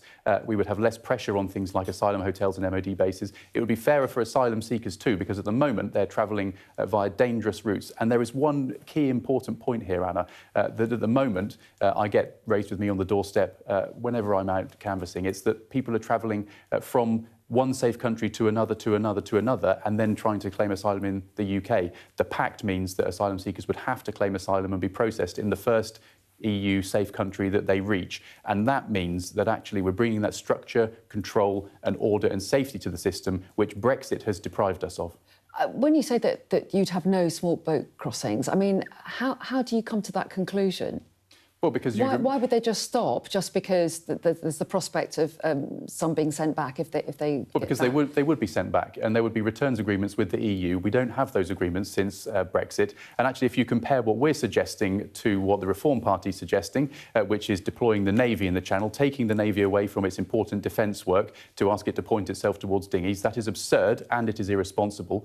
The Conservatives and Reform are both saying we leave the ECHR and that will stop the boats. Well, even if you ask them, they will concede that actually small boats will still arrive. You would just process people in a different way when they arrived. And then the Labour Party's one in, one out agreement with France. Well, firstly, that doesn't cover Belgium, where quite a lot of the small boats are now coming from. Say their numbers are coming down and their measures are working, they say. Numbers are coming down, but the measures are clearly not working. And well, they are if the numbers are coming down. Well, at the moment, Anna, we have an agreement with France, which is costing us £500 million over 3 years. That's less, actually, that's more than the cost that we would have to pay to join the EU Migration Pact. And in 3 years' time, we would have to renegotiate that deal, wouldn't we? Because it runs out in a few years, and it doesn't cover Belgium. So having this comprehensive agreement with the entire EU is going to restore good, safe routes, but also it's going to be better for taxpayers. It's going to save us money. You say save us money. How much would it cost? Well, at the moment, we're paying up to £5 billion a year. How much would it cost to join this pact? To join this pact is around about £100 million, so roughly 2% of what we pay at the moment on the asylum system in the UK, which has become out of control since Brexit. Well, it's interesting you're talking about the scale of the problem, because YouGov have done a survey, and in that it says that 40% of people think that the number of small boat crossings is rising. In fact, the numbers are falling. I mean, are politicians overplaying the scale of this issue? I think it's perfectly reasonable for people to ask questions about why people are arriving from France in small boats. And the answer is... The impression that for 40% of people is that the situation is a lot worse than it is. Would you agree with that from those statistics? Well, of course, people are used to seeing small boat crossings over and over again on their TVs, on the social media feeds that they will tap into every single day. I think it's perfectly reasonable for people to say that isn't something they want to see. There is a discussion about what's actually going on in our asylum system. And of course, about 40% of the people who arrived in 2025 arrived by small boat. Around about 40% arrived and claimed asylum via other measures as well. So visa overstayers, for example. So there is a much better discussion that we need to have in this country about immigration and asylum. And of course, separating immigration, which we need for our economy and our public services, the NHS, industries where there are skills shortages, from the discussion about asylum is something that we need to do. So the polling that you're coming up with today, I'm sure is going to help us inform that discussion a lot better. But it is perfectly reasonable to say that disorderly small boat crossings need to end. We need safe routes, we need controlled routes, and we need a deal that works for the British taxpayer. And we're not going to get that by just pretending that Britain exists in supreme isolation, which is basically the message of the Conservatives and Reform, who are suggesting after Brexit, basically bust our borders and bust our asylum system, that they want to give us Brexit 2.0, which will be leaving the ECHR. That's going to rip up the hard-won rights of British people to a private family life, to the freedom of expression, which you enjoy as a journalist and I enjoy as a politician, and everyone out there enjoys, the freedom to hold people in authority to account. These are rights that we need to hold on to. We mustn't sacrifice them on the altar of small boats. Not least because leaving the ECHR is not going to stop a single small boat arriving in this country. Only the Liberal Democrat plan for the EU Migration Pact is going to make a difference. OK, so much in there to talk about, but sadly we're out of time. We do appreciate you coming in, though. Max Wilkinson, thanks very much indeed. Thank you, Anna. Stay with us, lots coming up. We're going to be speaking to Action for Children about calls for ministers to reject cuts to benefits for disabled young people. That's coming up next.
What's the best thing about being a Sky News journalist?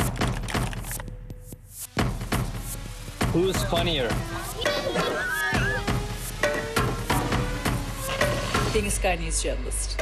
A special edition of The World with me, Yalda Hakim. Pakistan has the right to respond. You're like, what? A historic day here today. Congratulations, this is a huge moment. But what happens now?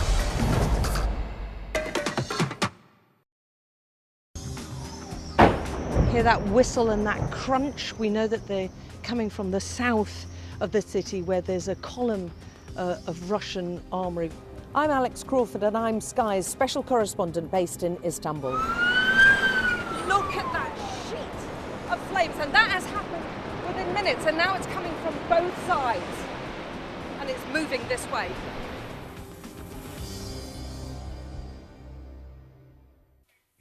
Now, the government remains under pressure to reduce the welfare bill, with the final Milburn review into young people and work expected in the coming months. Ahead of this, over 40 leading charities have signed a joint letter urging ministers to reject cuts to benefits for disabled young people and instead invest in support and opportunities. Well, joining me now is Lucy Skogenhavel. I so apologise. Can you tell me how you say your name? I do apologise. Thank you very much indeed. Director of Influencing Action for Children. I'm so sorry for making a mess of it, but this is an important issue. You're one of a number of charities who have written to the government today about welfare reform. As I understand it, you accept that some change is needed. So what is it that your main concerns are? Yeah, absolutely. So Action for Children and 41 other charities, we've written to the government and we agree that reform is absolutely needed. There are too many disabled young people not being supported and being left behind. However, what reform is needed has to be based on evidence. Evidence shows that cutting welfare or sanctioning more people, all that will do is push more disabled young people into poverty, creating more barriers to work. So what all of our charities are saying is that actually what the evidence shows is that support, opportunity and financial security is what will really shift the dial and support more disabled young people into work and education. Well, yes, and the Burnham government has committed to reducing welfare spending, we know, and it has also made benefit receipt more closely linked, they say, to engagement with work and support, particularly for young people. But we haven't got full details of its reforms, of course. So why are you concerned that disabled people might suffer tougher sanction? So we are particularly concerned because there was a consultation last year which suggested making further cuts to welfare, particularly for universal credit for disabled young people who experience day-to-day extra costs that you and I might not face. You know, they might struggle to leave the house independently, they might need extra support for day-to-day tasks, might need extra time off for medical appointments.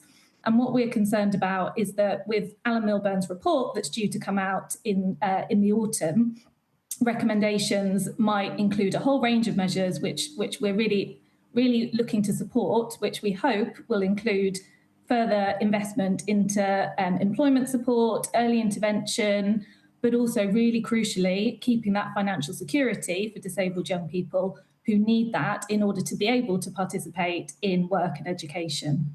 And totally understandable that disabled people would want and need support, but are you opposed to any conditions being attached to benefits for young disabled people, or do you accept that someone who is capable of work should engage with that, even if they need help to do so? So this group that we're talking about, who are currently receiving universal credit health, have multiple complex, often overlapping mental health, physical health conditions. They are young people who've been medically assessed and assessed by the Department for Work and Pensions as having limited capability for work. And actually, a lot of this group who are in receipt of this benefit are working and are in education. But what they need is further support to be able to increase that opportunity. You know, they're in low paid work if they are in work. And we're really letting disabled young people down by not creating more opportunity for them and, crucially, that extra employment support and early intervention from health and education. And that's what we're calling for today as a group of charities. And we know that that is what evidence says will shift the dial. Whereas cuts and sanctions, all that will do is push more disabled young people into poverty, which creates more barriers. We heard from Reform this week announcing their plans for welfare reform, and part of that was replacing PIP and part of universal credit with a different system, a single flat rate called, they're calling it the health security allowance of, I think it's just under £430 a month.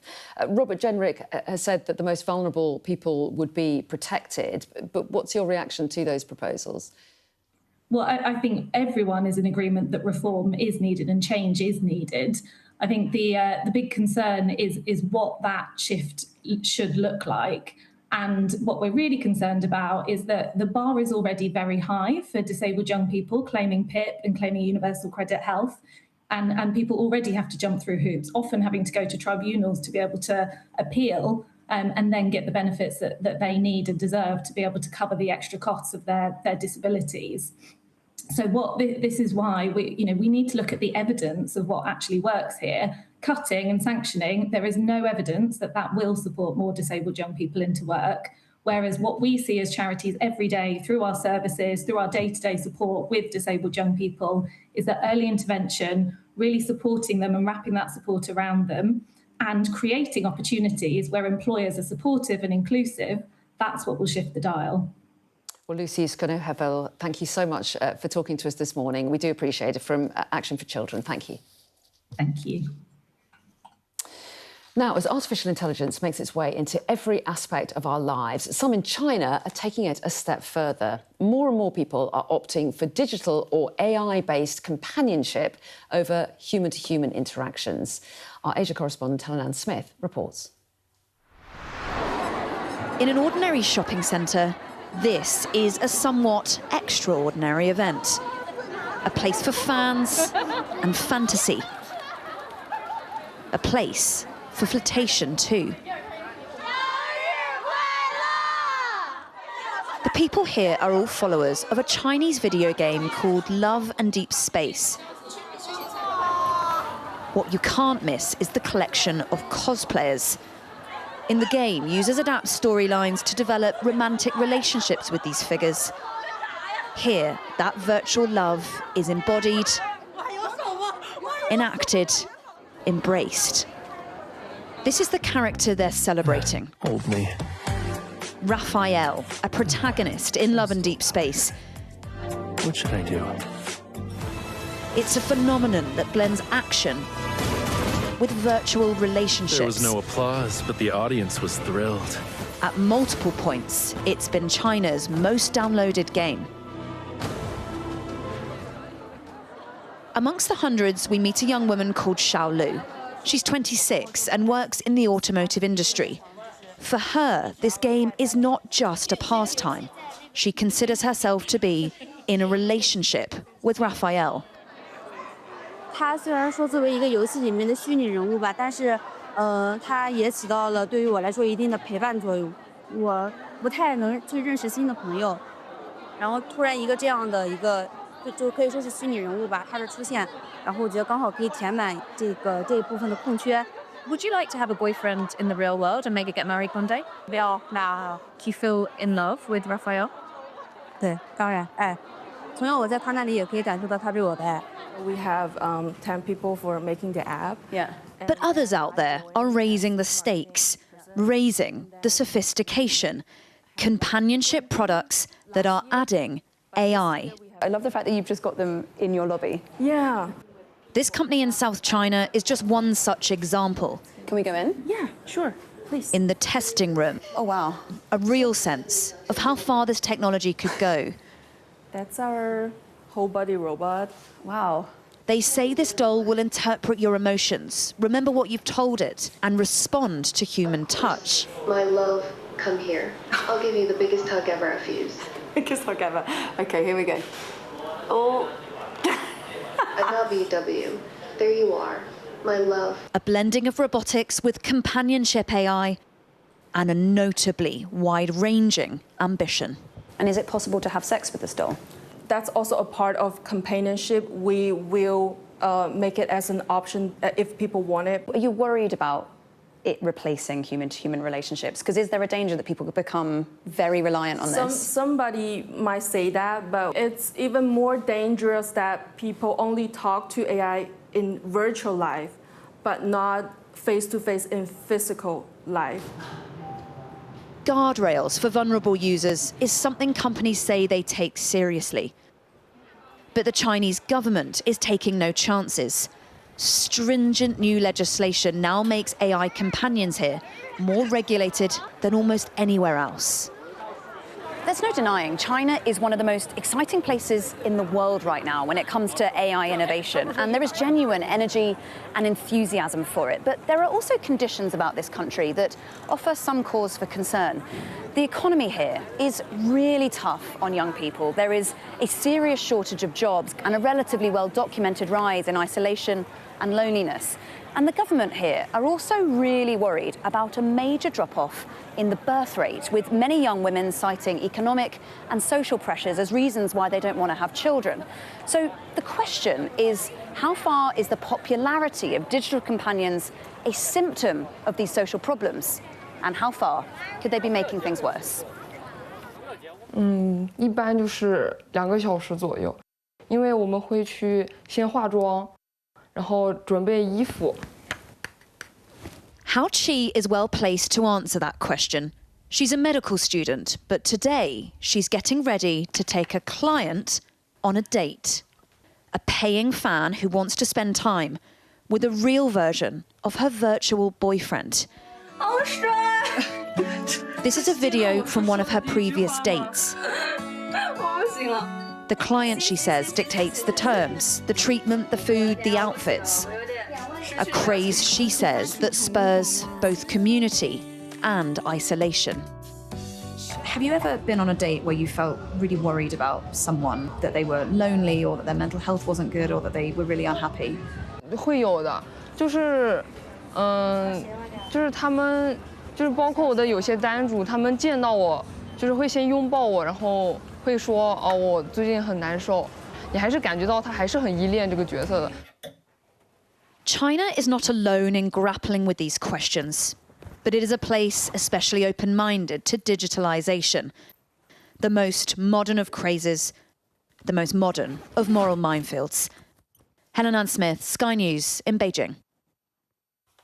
Fascinating stuff. You can watch Helen Ann's full 20-minute piece on YouTube. Scan the QR code on screen now and that'll take you there. Right now, we're going to take a look at the weather. You're looking happy. Well, the forecast looks good. So you've sorted the travel insurance then? All Clear Travel Insurance sponsors Sky News weather.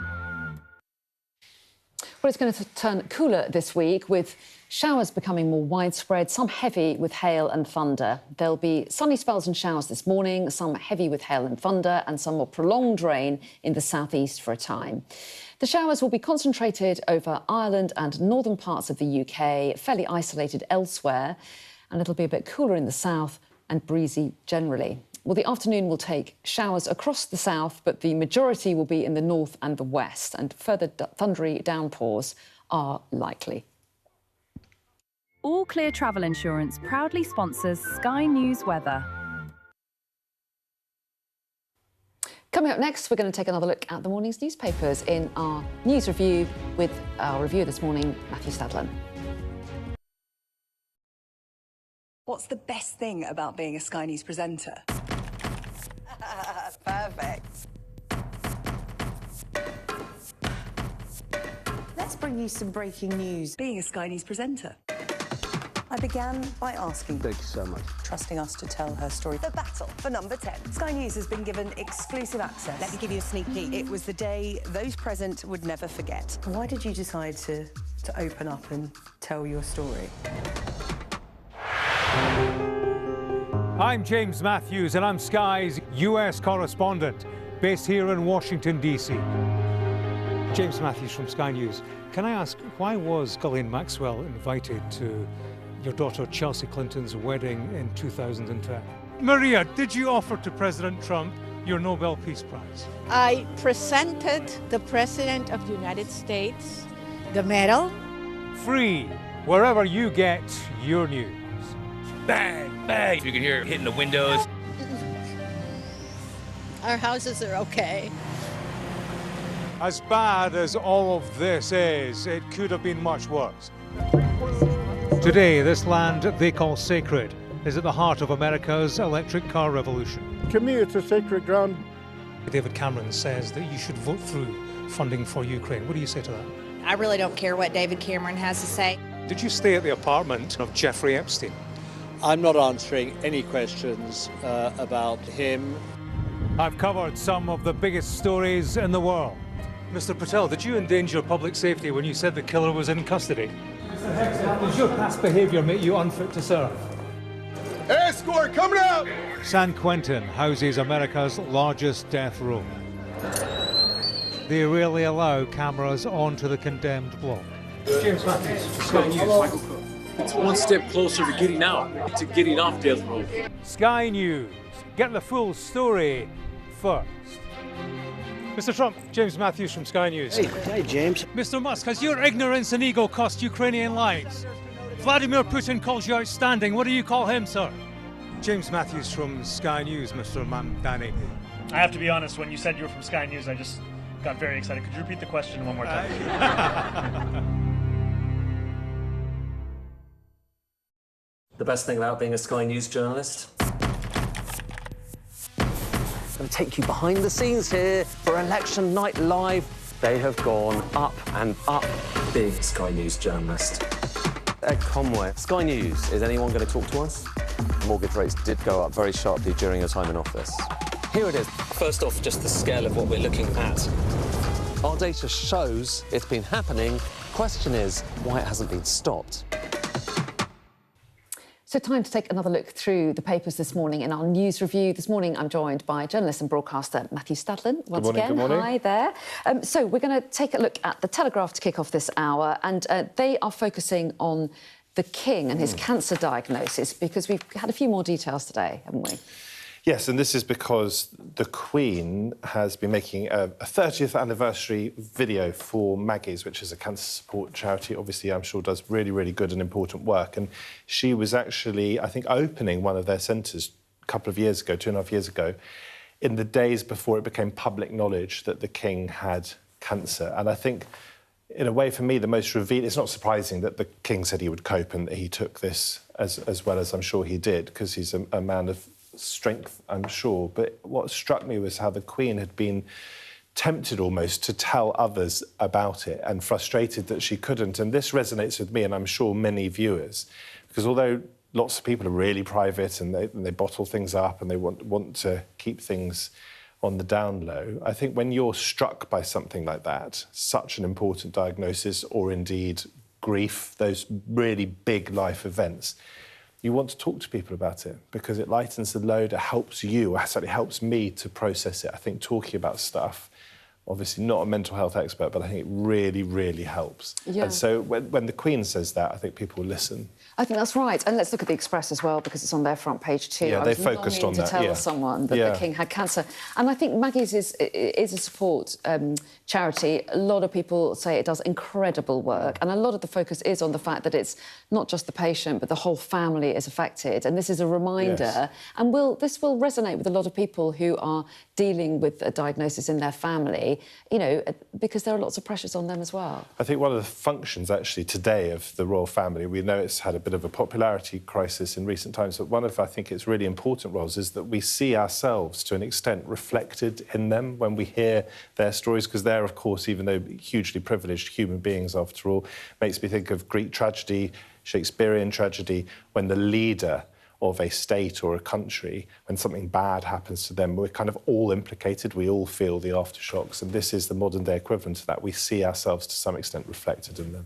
Well, that's right, and also they can influence behaviour, it seems, because Maggie's talks about the fact that more people came forward to them in the days after the cancer was revealed to the public, and the King was so open about it. It has meant that people are more likely to get themselves checked out. And that goes back as well, though, to my earlier point about talking about stuff. Yeah. Getting help. You're not on your own. Yeah, and it's a relatively new thing for the royal family to be open, isn't it? Let's turn to a completely different subject. This is on the front of The Guardian. Yes. This is the court case that got underway yesterday with states in America suing Meta. So talk us through how big a moment this could be. Yes, indeed. The approach, it says later on in this article, is sort of mimicking the approach taken when tobacco companies came under fire decades ago. And it's about whether or not Meta knew that their services were addictive to children and whether they covered it up. And, of course, Meta says that they didn't, and they deny all the allegations against them. And that's where we are with this trial that is going to go on for some time, and it's going to be really relentlessly under the media spotlight, because what do parents care about? They care about their children, and there is the real possibility of harm with social media. We know that, and so there is a question as to whether Meta knew and did enough once it knew about the addictiveness of the services it was providing, if you call them services. And I think this case is different because we've seen individual cases about one particular individual that's been affected by social media in the past, but this is 29 states, is it? You know, this is a big case with broad implications. There could be massive fines if Meta's found guilty. It could have big implications for how social media looks in the future. Mark Zuckerberg himself is going to testify, we're told. And when you think about this power, almost this overweening power in 2026 of these tech companies, the fact that you've got 29 states pitted against Meta here, I think, is significant. Yeah, we're definitely covering it here on Sky News. There'll be a lot of coverage because it is a big trial. Let's move on, though, to Jeremy Clarkson. A lighter story. It is a lighter story. In The Star. Yes. And this is Jeremy Clarkson finding his own solution to the hosepipe ban. Is that right? Yeah, so this is linked to the more serious story, which is the climate crisis, and I like to get every opportunity to remind people that that is what we are facing. But this is because Jeremy Clarkson's pub garden looks rather green when you look around it from aerial footage, where the fields are yellow. I mean, just look outside the offices here. Yeah. It's still yellow. We had a little bit of rain, but it's still very, very yellow and parched. And Clarkson has explained that this is because he has a borehole, which means that you burrow deep down into the ground. I think it's at 100 metres, something like that, and you have a pump there, and then that produces water, and hey presto, you have a green garden. It's not all green, but parts of it are green. Yeah, it does look green. Yeah, I think he was sort of saying, no, I haven't been secretly watering it, I promise. I'm told in my ear, the voices in my head are telling me that apparently he was inspired by Rod Stewart. So if you, but it's not really applicable to very many of us, is it? No, because it can cost, it says here, tens of thousands of pounds. But Rod Stewart was criticised because his garden looked lush. There's no suggestion he's done anything wrong. And Jezza came to his defence and said he probably has a borehole himself. Ah, is that how it came out? Got you. Let's move on to a story that you spotted in the Mail about, the headline is 30 IVF children conceived through the wrong donors. Yeah, indeed. More than 30 children thought to have been conceived through IVF using the wrong sperm or egg donors. And this involves women, some of whom went to, I think, a clinic in Cyprus, and where they had tried to get an anonymous donor, but of a certain heritage, Western European heritage, and it's turned out in some of these cases that actually the donor came from Turkey or other nearby countries. And this would obviously be very distressing for those involved, because there's nothing much more intimate, is it, than where the sire of your child comes from, even if they're anonymous. Yeah, exactly. OK, and how long have we got, did you say? 30 seconds?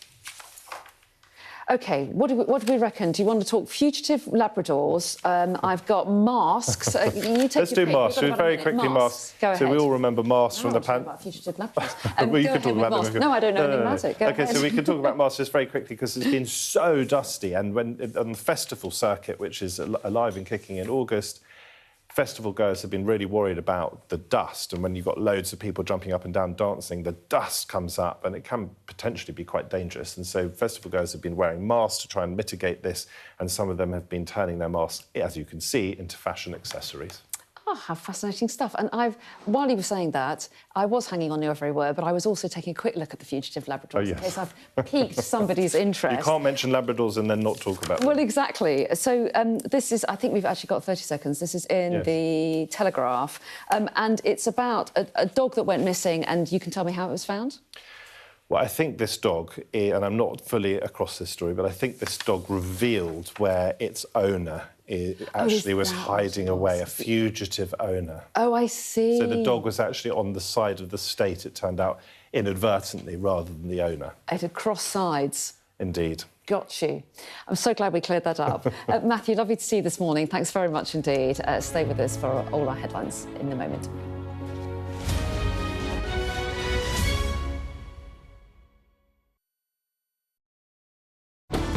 Jubilation in the streets, while some emotional. This is a political victory for Prime Minister Modi and his Hindu Nationalist Party. I'm Neville Lazarus, and I'm Sky's reporter based in Delhi. Companies like these are helping India in its trajectory to be a serious player in space exploration. Sky News, get the full story first.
Hello and a very good morning. It's 9 o'clock. This is Mornings with me, Anna Jones. Here's how things are looking.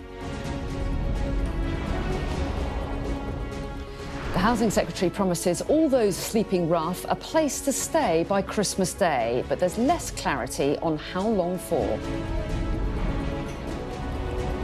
3 members of the same family have died after getting into difficulty in the sea off Shoreham.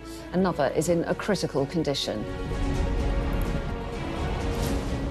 Queen Camila talks publicly about the King's cancer diagnosis, admitting the emotion meant she'd been longing to let it out.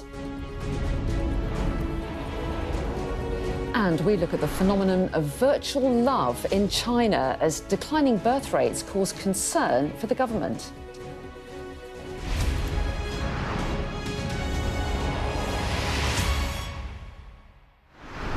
Hello, very good morning. Thanks for joining us. So the Housing Secretary has promised that all rough sleepers will be offered a place to stay by Christmas Day this year.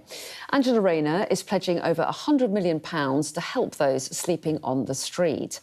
However, there's less clarity about how long that offer of accommodation will last. Well, I asked Angela Raina about the offer and how long it'll continue after Christmas. We can't force people to accept that offer, but we will make sure that there is an offer and there is facilities that support people, in particular this winter, so that people don't have to be rough sleeping. What we want to do is, once we get people off the streets, is to work with them, like Housing First model, to provide support on some of the other issues that potentially are challenging for these people, looking at employment, looking at potential addiction issues, looking at some of the emotional issues and the trauma that people have been through, to really give that sort of whole person support whilst those people are using the facilities to get them on the right path. So let's talk through what we've learned from the Housing Secretary with Lucy. Hello again, Hello. Lucy. Good morning. So Angela Raina laying out this promise of getting rough sleepers off the streets by Christmas, but what more do we learn about what happens longer term? Yeah, OK, so broadly this announcement has been welcomed because really, you know, why wouldn't it be? We saw during COVID, didn't we, the number of people sleeping rough on the streets went down. One of the reasons for that was because hotels were vacant, so there was room for these people to go. Andy Burnham's first promise when he became Prime Minister was to end rough sleeping. He sees this announcement today as being the first part of that. The promise, everybody sleeping rough on the streets will be offered a place to stay by Christmas. There are a number of questions that we still don't really have concrete answers to. You know, how long will local authorities be able to make this guarantee of accommodation for? Where will it come from? Of course, one of the COVID things was that hotels were empty. Well, now they're not. The government says that, you know, councils are building council houses at a record level. So things are being done. But let's listen to what the former mayor of the West Midlands, Andy Street, said, because he had experience of this working, but is sceptical about the timeline. While I was Mayor of the West Midlands, we had a big initiative with Liverpool and Manchester, actually, that we called Housing First. It got our rough sleeping numbers down by 61%. The lesson, though, is it can't be done with a quick fix. You have to look at the underlying causes of this, do the difficult long-term things. But local coordination with your local authorities, our experience was that it can make dramatic change. Whether it be done by Christmas, though, is questionable. So cautious optimism there. And you were speaking to the Housing Secretary, Angela Raina, earlier, and she did also mention that the government is basically pledging £442 million for this programme. And some of that does include money for support services to help kind of tackle the underlying causes of homelessness. But look, the government acknowledges this is a massive challenge. They are doing something about it, so charities broadly have welcomed it. Also, we should mention that the Prime Minister has indicated today that he's going to move some of the responsibilities of the Treasury up to number 10 North, and specifically the bit that focuses on generating growth in the country. What exactly do we know about how that's going to work? Yeah, so I suppose in some ways taking some responsibility away from the Treasury, though Andy Burnham in that interview does insist that the Chancellor, John Healey, is fully on board with these plans. The Prime Minister has been criticised for number 10 North, with some of his critics saying that it's a bit of a gimmick. Well, Andy Burnham is saying no, it's going to be given material responsibility, and it's going to be for pushing economic growth. And we've seen him, haven't we, give more powers to local mayors, for example, from next year. They'll get powers, they'll get a share of income tax revenue to spend on local services. So we can see some, potentially some big announcements coming out of this. Because what Andy Burnham says is that by the Treasury having control over public finances, sometimes that can cloud trying to push economic growth by investing in large infrastructure projects, transport projects, for example. We will see some of those quite likely in that case coming from Number 10 North. So Andy Burnham trying to silence his critics and saying it will achieve some positive change for people. So we'll see. Yeah, we will. Really interesting. Thanks very much indeed. No doubt all eyes in Number 10 North then on the latest inflation figures. So let's tell you what we have learnt this morning. The rate at which prices are rising hit 2.9% in July. That's the fastest pace in 4 months. And that's up 0.3% compared with June. So the Chancellor, John Healey, has put out a statement about these figures, saying Iran war inflation continues to impact prices here at home, but Britain's economy is resilient, he says. We've cut VAT on electricity bills and capped bus fares at £2 to give breathing space to those feeling the strain. He goes on, there is more to do to restore hope and build a stronger economy where prosperity is shared more fairly across Britain. So, how important are these inflation figures? What does it mean for all of us? Paul Kelso, I think, is lurking behind me. There he is. Hi, Paul. So talk us through it. Let's have a look at these numbers using our economic pressure tracker. Pretty new tool we've got here at Sky News to look at precisely data like this. This is the inflation figures, consumer price inflation. You can see where the war, that's the Iran, attacks on Iran began.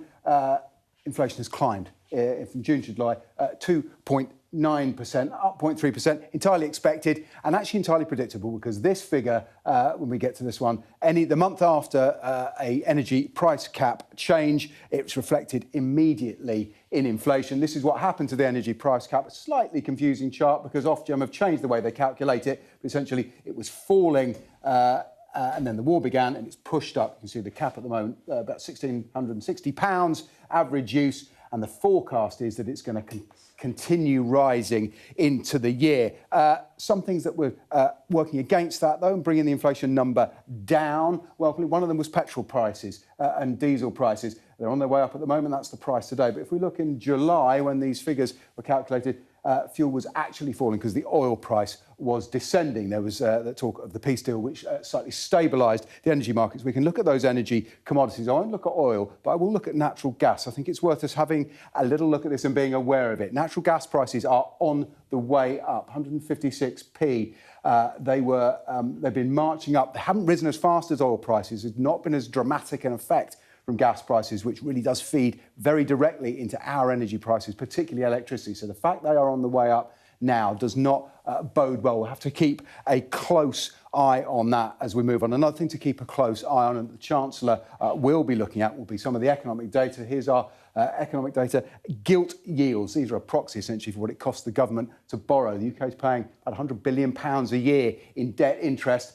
And in the last few days, it's got higher still. There were yields on gilts which reflect that interest rate.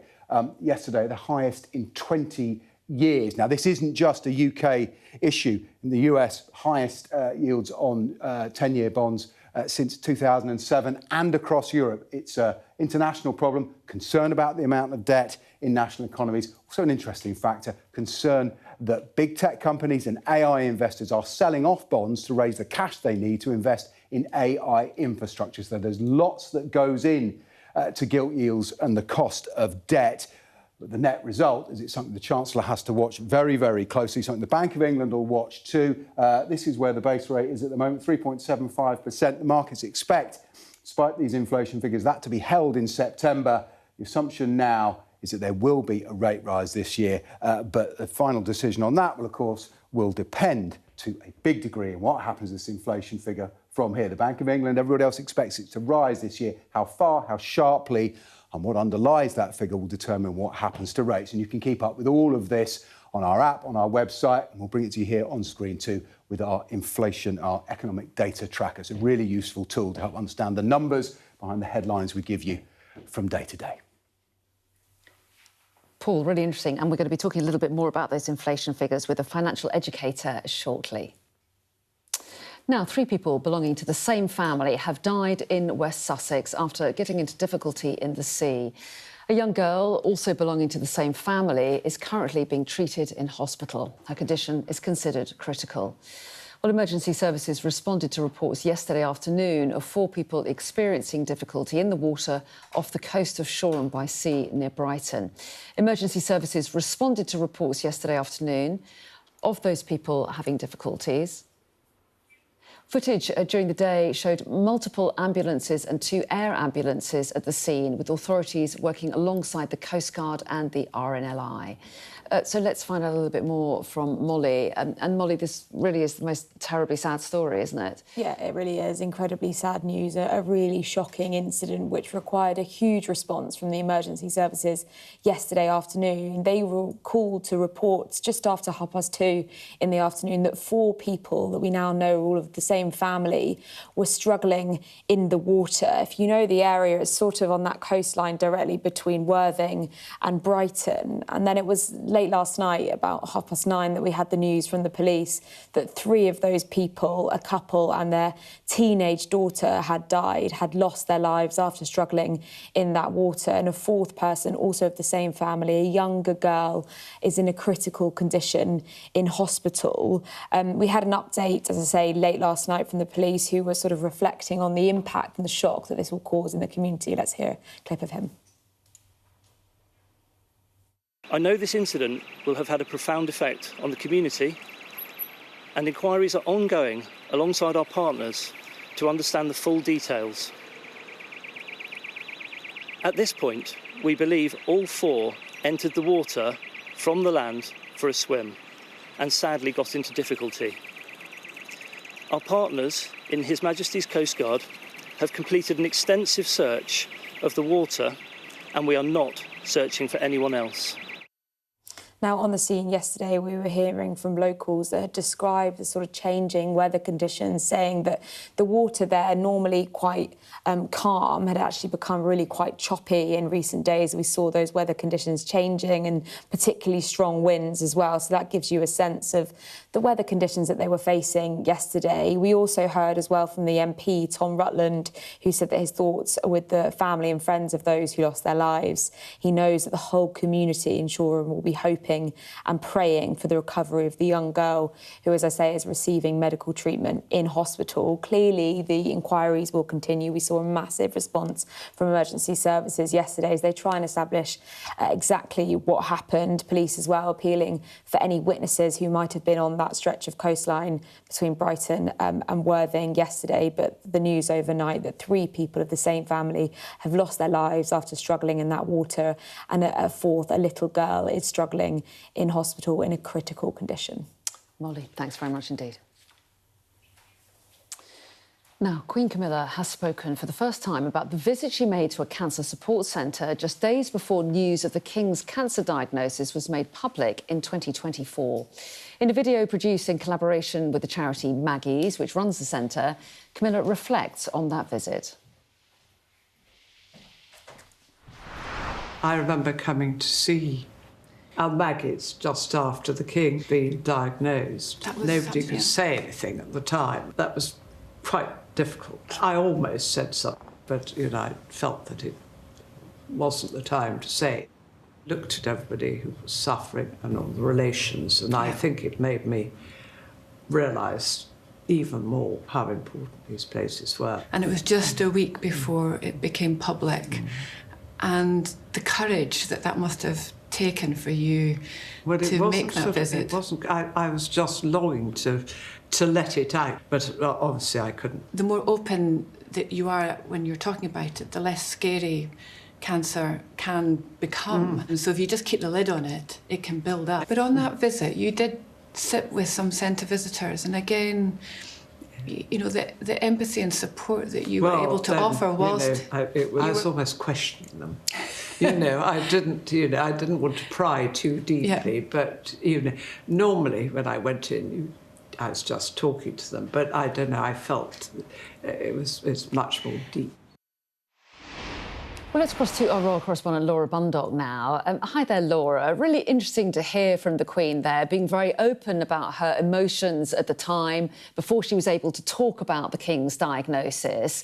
And that openness then reflected by the King actually telling everybody about his cancer.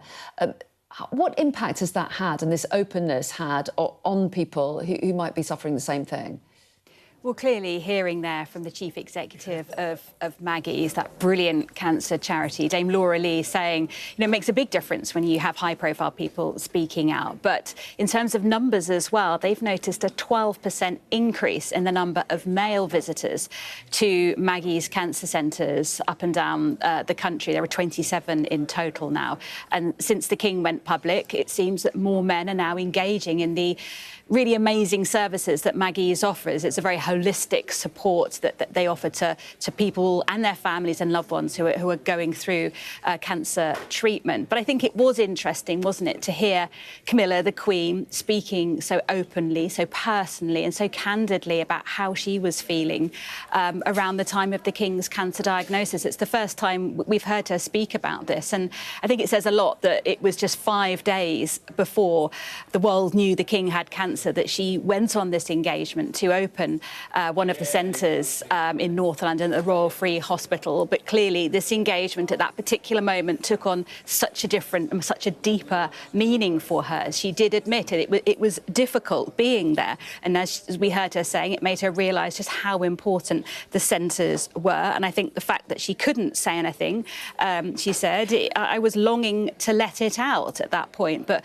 when she met and talked to people, as she does on countless engagements every year, but I think at that particular time, for that particular engagement, it did take on a different meeting. She said she felt it much more deeply when she was there with them. So I think we're getting a much more personal sense, really, of how the King's diagnosis affected the Queen, Camilla, as well. But it's clear that the King speaking out so publicly, and of course the Princess of Wales did too, has had a positive effect when it comes to people accessing services, people having awareness raised about a disease like cancer.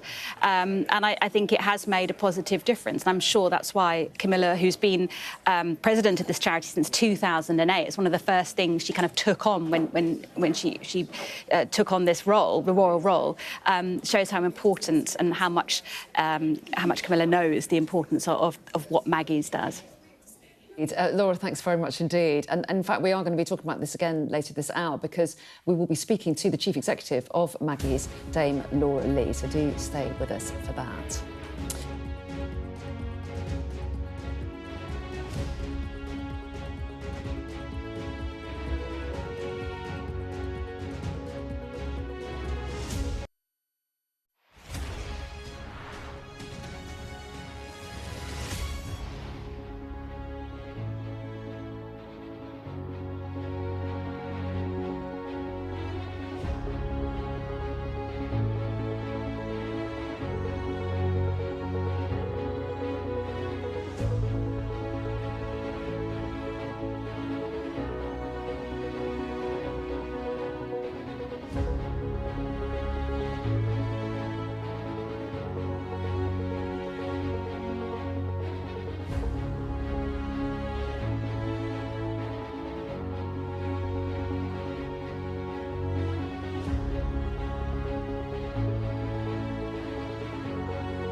What's the best thing about being a Sky News journalist? Who's funnier? Being a Sky News journalist. A special edition of The World with me, Yalda Hakim. Pakistan has the right to respond. You're like, what? Historic day here today. Congratulations, this is a huge moment. But what happens now?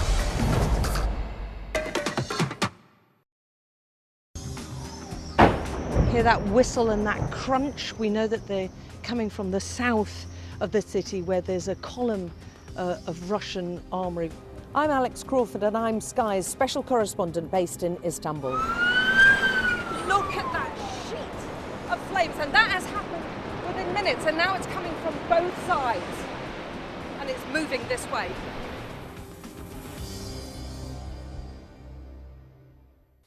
So we've had the latest inflation figures out today, and as expected, inflation has risen to 2.9% for the month of July. That's up from 2.6% in June. So let's find out what it all means. Financial educator Abby Foster is here with me. Very good morning to you. Good morning. We talk about these inflation figures without really breaking down what it means. I mean, why should we all care about what inflation numbers are like? So inflation figure is actually a backwards-looking metric where you're comparing a price of goods and services from July last year, 25, to July this year, 26, and that's what's gone up by 2.9%, but it's the average of those things. So ideally, some products hopefully have come down in price, but the vast majority obviously have gone up, which has led to the price rise. We care about it for a number of reasons. One, obviously our purchasing power. If the prices of things have gone up and our wages haven't kept in line with that, it means that we can purchase less with our money. Obviously, the Bank of England care about this. So our central bank in the UK, they make a decision roughly every 8 weeks on the base rate, which has a knock-on impact on our mortgage rates. Right now, that's 3.75. And the reason the inflation figure matters is because the Bank of England, the Monetary Policy Committee members come together and they want to try and keep inflation towards the target of 2%.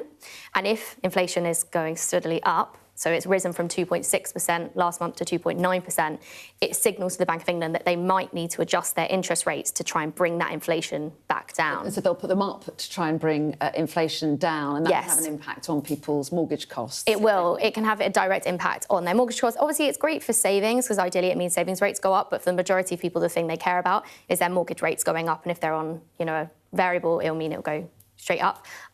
If they're on, obviously, a fixed rate, it should be fine. But obviously, for many people, that is their largest cost, so it has the biggest impact on their budgets. Another big cost, of course, is energy. And in fact, the rise in inflation this month, we were hearing from our correspondent, was down to the rise in energy costs. Yes. Since then, we've had Andy Burnham coming in and taking VAT off electricity bills. So what can we expect as far as energy costs in the future? So, yeah, the energy price cap rose by 13% on the 1st of July. And what that means, it's not necessarily a cap on your energy bill. Unfortunately, it's a cap on the standard unit of charge that your energy provider can charge you. But obviously, the more energy you use, the more you're going to pay. Yeah. The VAT cut on electricity by Andy Burnham roughly is only going to be around £45 because it's only lasting between the 1st of October and the 31st of March for the average user.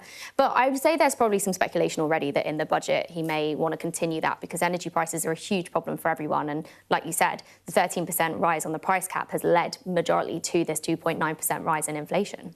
And we've had other measures. You mentioned the VAT cut there on electricity prices, but Andy Burnham is coming in saying he wants to give people breathing space as far as the pressures of the cost of living are concerned. Other things like sort of caps on bus fares, for example, and other measures, smaller measures, but do you think they do make a difference? I think individually they will probably feel very small to the individual person, but over a long period of time I'm hoping that they'll build up, and I'm really hoping that Andy Burnham and John Healey, obviously the Chancellor, in October will do some bigger measures to help ease the cost of living. I think doing things like adjusting or unfreezing the tax thresholds might be a great way to obviously help alleviate so much of the pressure that vulnerable and low-income households are feeling. Thresholds means more people get dragged into a higher rate of... Exactly. It's called fiscal drag, and it means more of us are paying tax than we should have if those rates have been rising with things like inflation or average earnings as they should have done. So that's one thing that you're looking out for. But in the meantime, ahead of any kind of announcement or any kind of help, are there things that people can do to try to ease the pressure on themselves? Yeah, there's a few things. Obviously, one is always negotiate your bills. So I know that obviously when those bills reset at the moment, you want to make sure you're negotiating decent rates. I know I recently renegotiated my phone bill, got like £20 a month off, which I've was... done it with my car insurance and think, why did I not do this years before? Exactly. Using comparison sites is a fantastic way to obviously compare car insurance and insurance quotes. Obviously, comparing energy tariffs, we spoke about the 13% increase in the price cap. If you're on a variable tariff, it may be worth looking at a fixed rate, especially as we go into those winter months, to budget that. Obviously, checking that your savings are working hard for you. I think a lot of people leave too much money in their current account or in savings accounts that are earning them very little interest, which can be quite dangerous for their growth of their wealth. And then just auditing direct debits. Obviously, Andy Burnham came out with the, subscription. He wants to make sure subscriptions can't just be auto-renewed and things like that. But, we all have a lot of direct debits and subscriptions that probably we could be working on to reduce those costs down and eradicate them if we don't need them. I was in a cab coming into work one morning and my bank was sending me notifications for all the subscription money that's coming out in the middle of the night. And oh, wow. It was a bit like, I do need to look at those. Exactly. So sort of doing a little bit of housekeeping. Exactly. Housekeeping. There we go. Lovely to chat to you, Abby, as ever. Really helpful advice. Thanks very much indeed. Stay with us. We're going to be talking to the Conservatives in just a moment. I'll be joined by the Shadow Energy Minister, Andrew Bowie. That's coming up next.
Going to hear from the Conservative Party now. As you can see, Andrew Bowie is with me, Shadow Energy Minister. Very good morning to you. Morning. I know you want to talk about your plan to bring down energy bills, which I will come on to in just a moment. Yep. First, though, I wanted to get your reaction to the news this morning that the Prime Minister is pledging to get everyone who is rough sleeping, a route to getting off the streets by Christmas, part of his commitment to end rough sleeping. Do you welcome those steps? Well, of course, it's a laudable commitment, and we all want to see an end to rough sleeping, but this is an incredibly complex issue, and of course we wait to see the actual detail of what the Prime Minister has announced. Of course, it's still 2 weeks until Parliament returns, so we're not able to scrutinise these plans in as much depth as we usually would. I just hope that whatever these plans are, they're more successful than what he tried to do in Manchester, when an equally ambitious plan, and yet we saw rough sleeping double over the last 5 years that he was Mayor of Manchester. So yeah, we wait to see the detail, a laudable aim, hopefully more successful than he was as Mayor of Manchester. And more successful than the Tories were as well. Well, if you look rough at sleeping doubled under the Tories. Well, if you look at what we did under COVID, you know, acting in, you know, short order to get thousands of people off the streets in that time of crisis, it is an incredibly complex issue. But the numbers went up again after that. That was successful, they did go up again after that. It's incredibly complex. Look, we will support any measures to bring an end to rough sleeping, but we don't know what these plans are. We don't know how much they'll cost. We don't know what, you know, these actual routes that Andy Burnham was talking about look like. Money committed, £340 million. Yes, but is that new money? Where is that coming from? Is it coming from other budgets? What's going to be cut to fund this? As I said, Parliament is not returning for roughly another 2 weeks, so we're not able to get into the depth of this as we usually, in the detail that we usually would be. So, as I said, very supportive of the aim. We just hope it's going to be more successful than he was as Mayor of Manchester. OK, let's move on to your energy bill plan. You say that you can cut costs, so how will you do it? Well, look, this is about a plan for a different way of designing the grid and the energy system of the future. Right now, we've got a government, the Labour Party, who are determined to get to clean power 2030, net zero 2050, and betting the house on essentially a wholly renewable grid. What we're saying is by speeding up electrification, by focusing more on gas, on nuclear, and where it's affordable, yes, some renewables, we can actually deliver a cleaner grid, a cleaner energy system at a much cheaper cost for the British people, you know, saving on average, you know, per household £540 over the next 20 years. I mean, that's an incredible saving and will make us more competitive and lead to a cleaner grid quicker. And surely that's a good thing. Well, yeah, I mean, it does sound like a lot of money, £540, but I'm just curious to know how you can project that far forward. This is 20 years' time you're talking about. You must be making an awful lot of assumptions, given that we won't know the future cost of gas or nuclear or renewables. So how do you come to that? Well, this report that's being compiled by Onward that we're announcing, supporting, endorsing today is setting out what basically the hidden costs of a wholly renewables grid would look like, a wholly renewable system would look like. So the constraint payments, for example, £2 billion last year alone to pay wind farms to stop producing wind when it was too windy. The new grid infrastructure that's going to be required to bring power from where it's being generated in the Highlands of Scotland, for example, into cities like this in London where it is needed. None of that is taken account for. Before she left office, Claire Coutinho actually commissioned a report by the department to look into this whole system cost so we could tell people just how much a renewables-based system would cost, because we've been told it's going to be cheaper, we've been told it's going to reduce bills, and that's not the case. We've got the second highest amount of renewables on the grid of any country in Europe, and bills are still going up. So something's going wrong. We need a new approach, because the approach right now is prohibitively expensive, and it's not actually having a positive impact when it comes to our climate emissions either. It was a Conservative government that made it legally binding to hit net zero by 2050. You say that you will no longer commit to that. You want to undo that legislation, don't you? Yeah. I mean, is it a funny time to be talking about that when we've just had a summer of heat wave and droughts and wildfires and water shortages, to be saying that you're going to make it, you're going to fill the gap with fossil fuels? Well, we're not filling the gap with fossil fuels. But you are having more fossil fuels. We are saying we want to speed up the electrification of our energy system. Electricity is the cleanest way to deliver power into homes and businesses across the United Kingdom. What we're saying is if we look more to gas, if we look more to nuclear, the cleanest way of producing energy, gases, but also renewables, instead of going to a wholly renewable system, we can actually deliver a cleaner system quicker and indeed cheaper. It won't be the 100% clean power grid that Ed Miliband wanted to see, but that's unachievable and prohibitively expensive. But it will be 80% cleaner than we have at the minute, and surely that's a good thing. It's a pragmatic approach to the climate crisis that we're facing as a planet, and will reduce bills for British consumers, and that's a good thing. OK, Andrew Barry, thanks for coming in. And thank you very much. Cheers. Now then, as the artificial intelligence makes its way into every aspect of our lives, some in China are taking it a step further. More and more people are opting for digital or AI-based companionship over human-to-human interactions. Our Asia correspondent, Helen Ann Smith, reports. In an ordinary shopping centre, this is a somewhat extraordinary event. A place for fans and fantasy. A place for flirtation too.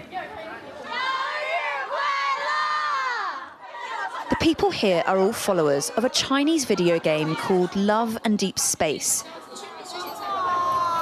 What you can't miss is the collection of cosplayers. In the game, users adapt storylines to develop romantic relationships with these figures. Here, that virtual love is embodied, enacted, embraced. This is the character they're celebrating. Hold me. Raphael, a protagonist in Love and Deep Space. What should I do? It's a phenomenon that blends action with virtual relationships. There was no applause, but the audience was thrilled. At multiple points, it's been China's most downloaded game. Amongst the hundreds, we meet a young woman called Xiao Lu. She's 26 and works in the automotive industry. For her, this game is not just a pastime. She considers herself to be in a relationship with Raphael.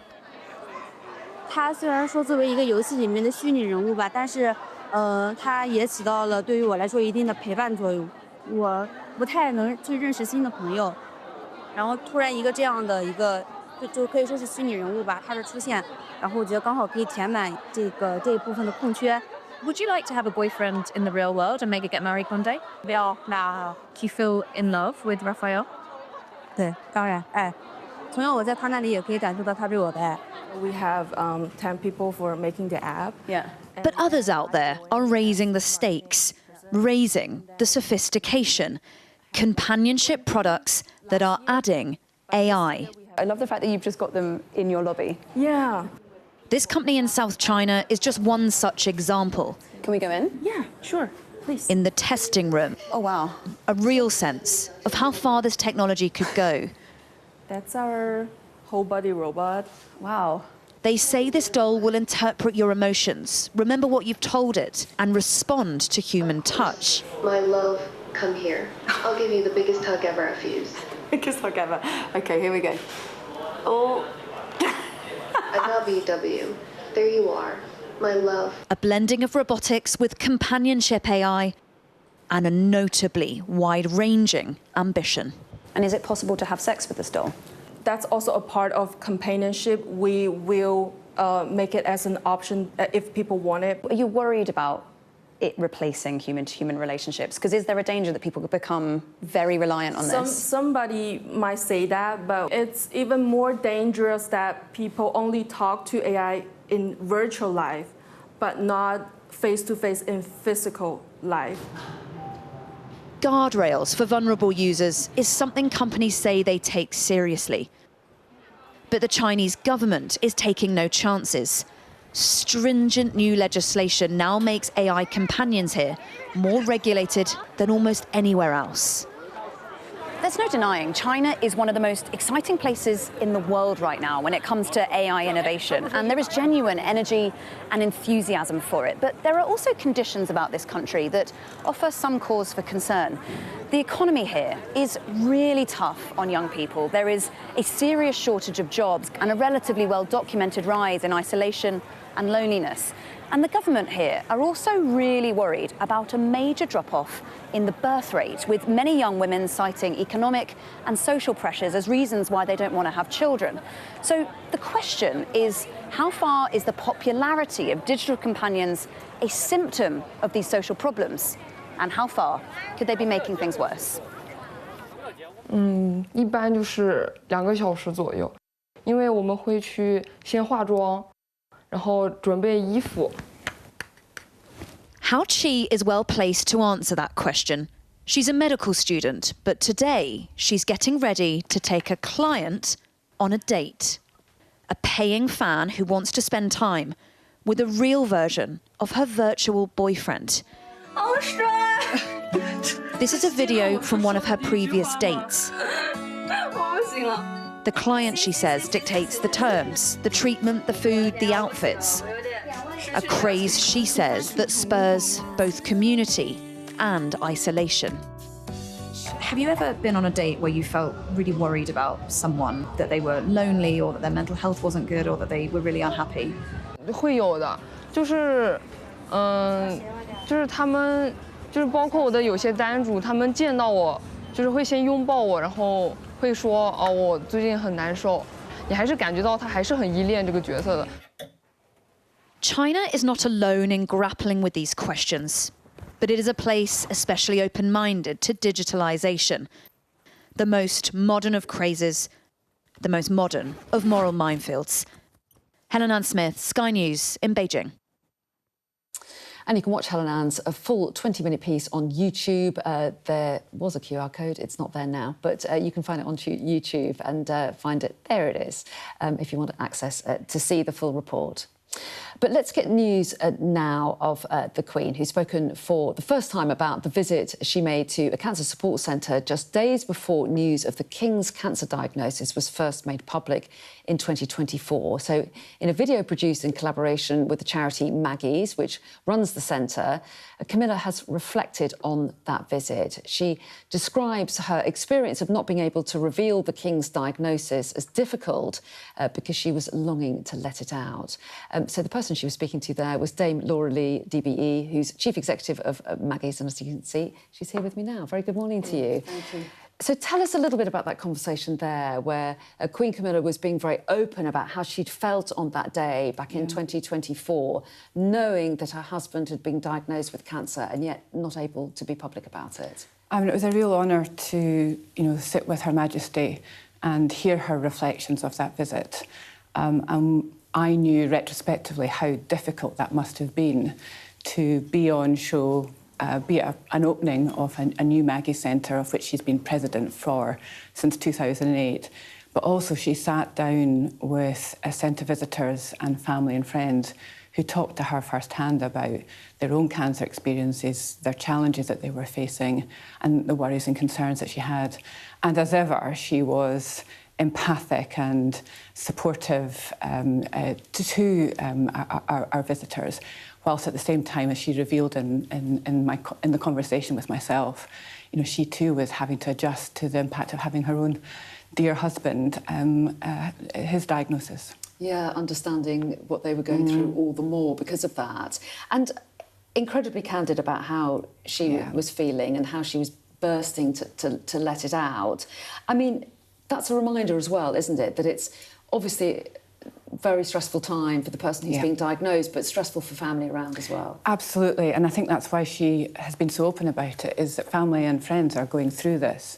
And so often when we get the cancer diagnosis, people need time to process that, to work out how to then tell their children, how to tell their parents or their surrounding sort of circle. And, they were just in those early days of having to start to process that for themselves before then obviously revealing it to the public at large. And I think it was just a matter of days after that visit that the King announced his diagnosis and was very open about it in a way perhaps that we haven't seen from the royal family in the past. Of course, we then also saw the Princess of Wales sadly having to reveal her own diagnosis as well. There was, a lot of openness in the royal family. What difference did that make? And the King specifically, what did you see at Maggie's? Yeah, I mean, what a remarkable family to be so open about their own experiences and what they're going through. And it's made a huge difference. I mean, to Maggie's, we've seen many more men coming through our doors to get support. He's made that OK for them to talk about and acknowledge that they are finding it difficult and they're struggling and they've got worries and concerns. And also the Queen too, talking about the impact on family and friends means that Maggie's has seen many more families coming through as well for that support, because they're carrying often the big burden of supporting the people that they love the most, as she shared.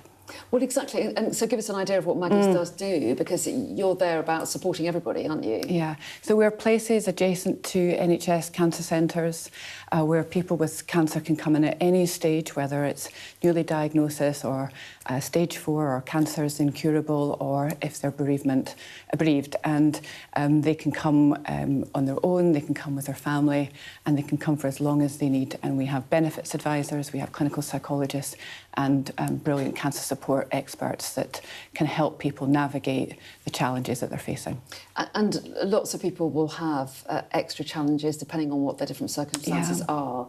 But what do you make of the Queen's challenges, the fact that they are so public, so public-facing, having to, I mean, in an old-fashioned term, put up a slip up a lip in all those sort of circumstances? What do you make of how they're dealing with it all and the challenges they're facing? Well, I think it's one of the things that, and again, it's been an inspiration to people with cancer, is that you can still live with a cancer diagnosis. You can still live even if you're under the burden of the treatment and side effects. And I think what the Queen has shown so ably is that you can still contribute to society at large while still facing really difficult moments in your life. Well, Dame Laura, we really appreciate you coming in and telling us a little bit more about this and about the work that you do, which everybody says is amazing. Thank you so much. Thanks very much indeed. Privilege. Let's take a look now at the weather. I hope we haven't forgotten anything. Travel insurance, I tick that box. Yeah, but remember what you forgot last year. All Clear Travel Insurance sponsors Sky News Weather. Well, it'll turn cooler this week, with showers becoming more widespread, some heavy with hail and thunder. There'll be sunny spells and showers this morning, some heavy, as I say, with hail and thunder, and some prolonged rain in the southeast for a time. The showers will be concentrated over Ireland and northern parts of the UK, fairly isolated elsewhere, and it'll be a bit cooler in the south and breezy generally. So the afternoon will take showers across the south, but the majority will be in the north and the west. Further thundery downpours are likely. All Clear Travel Insurance proudly sponsors Sky News Weather. Do stay with us. Coming up, we're going to be taking a look at what's changing for teenagers using ChatGPT as new safety features come into effect.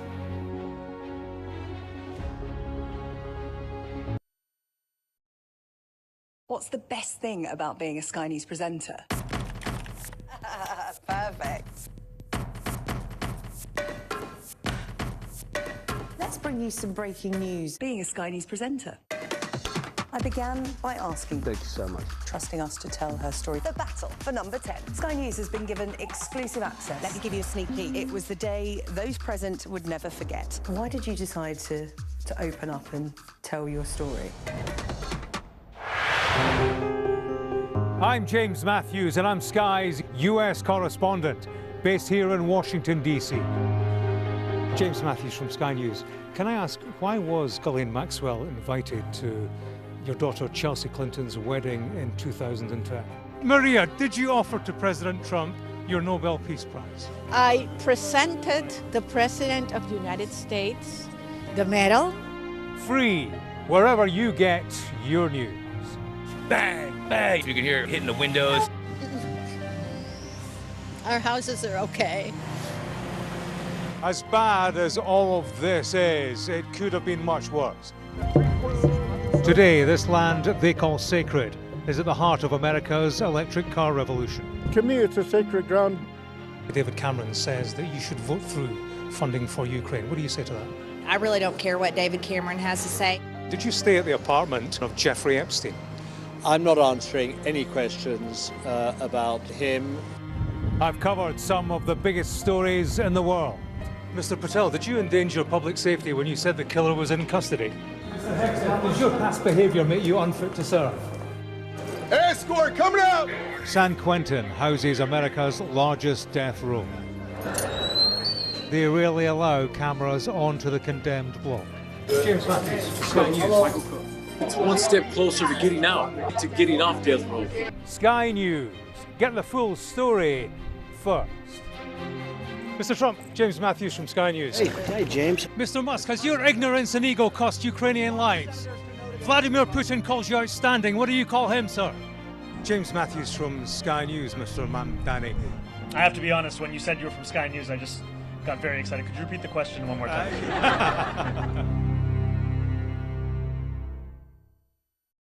The best thing about being a Sky News journalist? I'm going to take you behind the scenes here for Election Night Live. They have gone up and up. Being a Sky News journalist. Ed Conway, Sky News, is anyone going to talk to us? Mortgage rates did go up very sharply during your time in office. Here it is. First off, just the scale of what we're looking at. Our data shows it's been happening. Question is, why it hasn't been stopped. Let's just bring you a little bit of breaking news coming into us. The Australian tennis player Nick Kyrgios, we understand, has been provisionally suspended after failing a doping test. That's according to the International Tennis Integrity Agency. The Australian player, we're told, gave a sample at an ATP tournament in Mallorca in June that tested positive for a metabolite of cocaine. So this according to the Tennis Integrity Agency. So we'll get more on what this means, what it means as far as his playing is concerned and attending tournaments, and whether or not there's likely to be some kind of tribunal in this case. But as we understand it, the Australian tennis player Nick Kyrgios has been provisionally suspended after this doping test. Let's get a little bit more on it. We're joined now by our sports correspondent, Rob Harris. So, Rob, what can you tell us? Well, this announcement coming from the International Tennis Integrity Agency revealing that Nick Kyrgios did test positive after a sample was taken following an event in Mallorca in June. So this was just before Wimbledon when he played what was believed to be his last time there, having struggled with injuries over the years. And what they discovered was this cocaine that was discovered in the sample that was taken, and this ban has now provisionally been in place since August the 4th. Kyrgios, who reached a high of 13 in the rankings, a decade or so ago now, just really at the height of his career. He does have the right to appeal. This is currently a provisional suspension, but he's not allowed to play in any events at the moment. We do have a statement from Kyrgios that we are now going to bring you. So he's posted on Instagram. I recently failed a drug test in Mallorca after testing positive for cocaine. I made a huge mistake and I take full responsibility for it. I'm sorry to my fans, my family, my sponsors and everyone close to me. Above all, I'm sorry to the kids who follow me. I know the example this sets and I'm deeply disappointed in myself. I'm not going to make excuses, but I do want to give some context about where I've been. So this is Nick Kyrgios posting on Instagram. He says, the last couple of years of injuries have taken a huge toll on me, both physically and mentally. My body hasn't been able to do what my mind expects to do, and coming to terms with being near the end of my career has been harder than I ever imagined. I've always said I didn't choose tennis, tennis chose me, but letting go of something that has been my whole life is one of the hardest things I have ever had to face. At times, I felt helpless and alone. None of that excuses what I did. However, the good news is that this has given me a wake-up call. For the next 28 days, I'll be stepping away from social media and public life while I focus on getting myself right. I'd ask that people respect my privacy during that time, and most importantly, the privacy of my family. I'm sorry. I'll do the work and come back better. So that is Nick Kyrgios on Instagram saying that he is sorry. He's not going to make excuses for why he failed this drug test, why cocaine was discovered after playing an event in Mallorca. He has dealt over the years with struggles with his mental health. He has also had off-court issues as well, pleading guilty to shoving a former girlfriend in 2021. He spent time in a psychiatric ward after losing at Wimbledon in 2019, and he's had many injury problems over the year. And obviously, on the one hand, this is showing the struggles being at the very top of your sport, but ultimately, for the tennis authorities, it's about integrity, and you can't take a substance like cocaine. It's against the regulations, and that is Nick Kyrgios announcing himself his apology as we wait the outcome fully of this case, but now Kyrgios, the Australian player, provisionally suspended. Yeah, Rob, interesting development, and I know you'll keep across this, and we'll have more in the next hour, but for the moment, thanks very much indeed. Now, let's turn to OpenAI, who are promising to make their chatbot ChatGPT less human for child users in the pursuit of safety. New features rolling out for under 18s today mean that there'll be the option to switch off human voice response. Well, let's get the view of Dr. Mari Aitken, who's director and co-founder of RAI Collective. And firstly, apologies, Mari, we don't have very much time because of that breaking news, but I do want to get your thoughts on these measures being rolled out. What do you make of them, and do you think that they will help keep young people safe? Yeah, I mean, I think it's a really positive step forward, and it's great that finally children's safety and children's well-being is at the centre of discussions around AI and digital technologies. That's a really welcome step forward. It's a step forward. I don't think it's a step far enough. This is really responding to concerns around the impacts of AI companions and conversational AI on children and young people, including really significant impacts on young people's mental health and also impacts on young people's learning and critical thinking and the ways that they might be using these tools in education and in homework. I do think some of the safeguards that they've introduced for under 18s are really positive, such as protecting them from harmful content around violence or sexual content or content around eating disorders or self-harm. Also, limiting the way that these models can imitate human emotions or human communication and providing reminders that these are AI systems, not real intelligent beings. But this is recognising that these systems cause harm, have caused real significant harm to people's mental health, not just young people, also adults.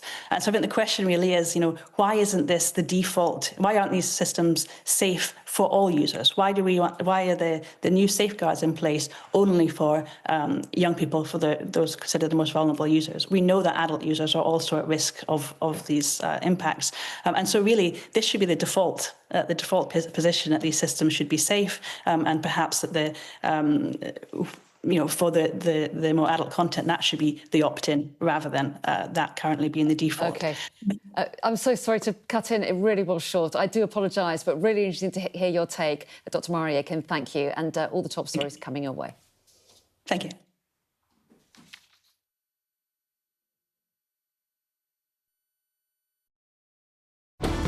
Jubilation in the streets, while some emotional. This is a political victory for Prime Minister Modi and his Hindu Nationalist Party. I'm Neville Lazarus, and I'm Sky's reporter based in Delhi. Companies like these are helping India in its trajectory to be a serious player in space exploration. Sky News, get the full story first.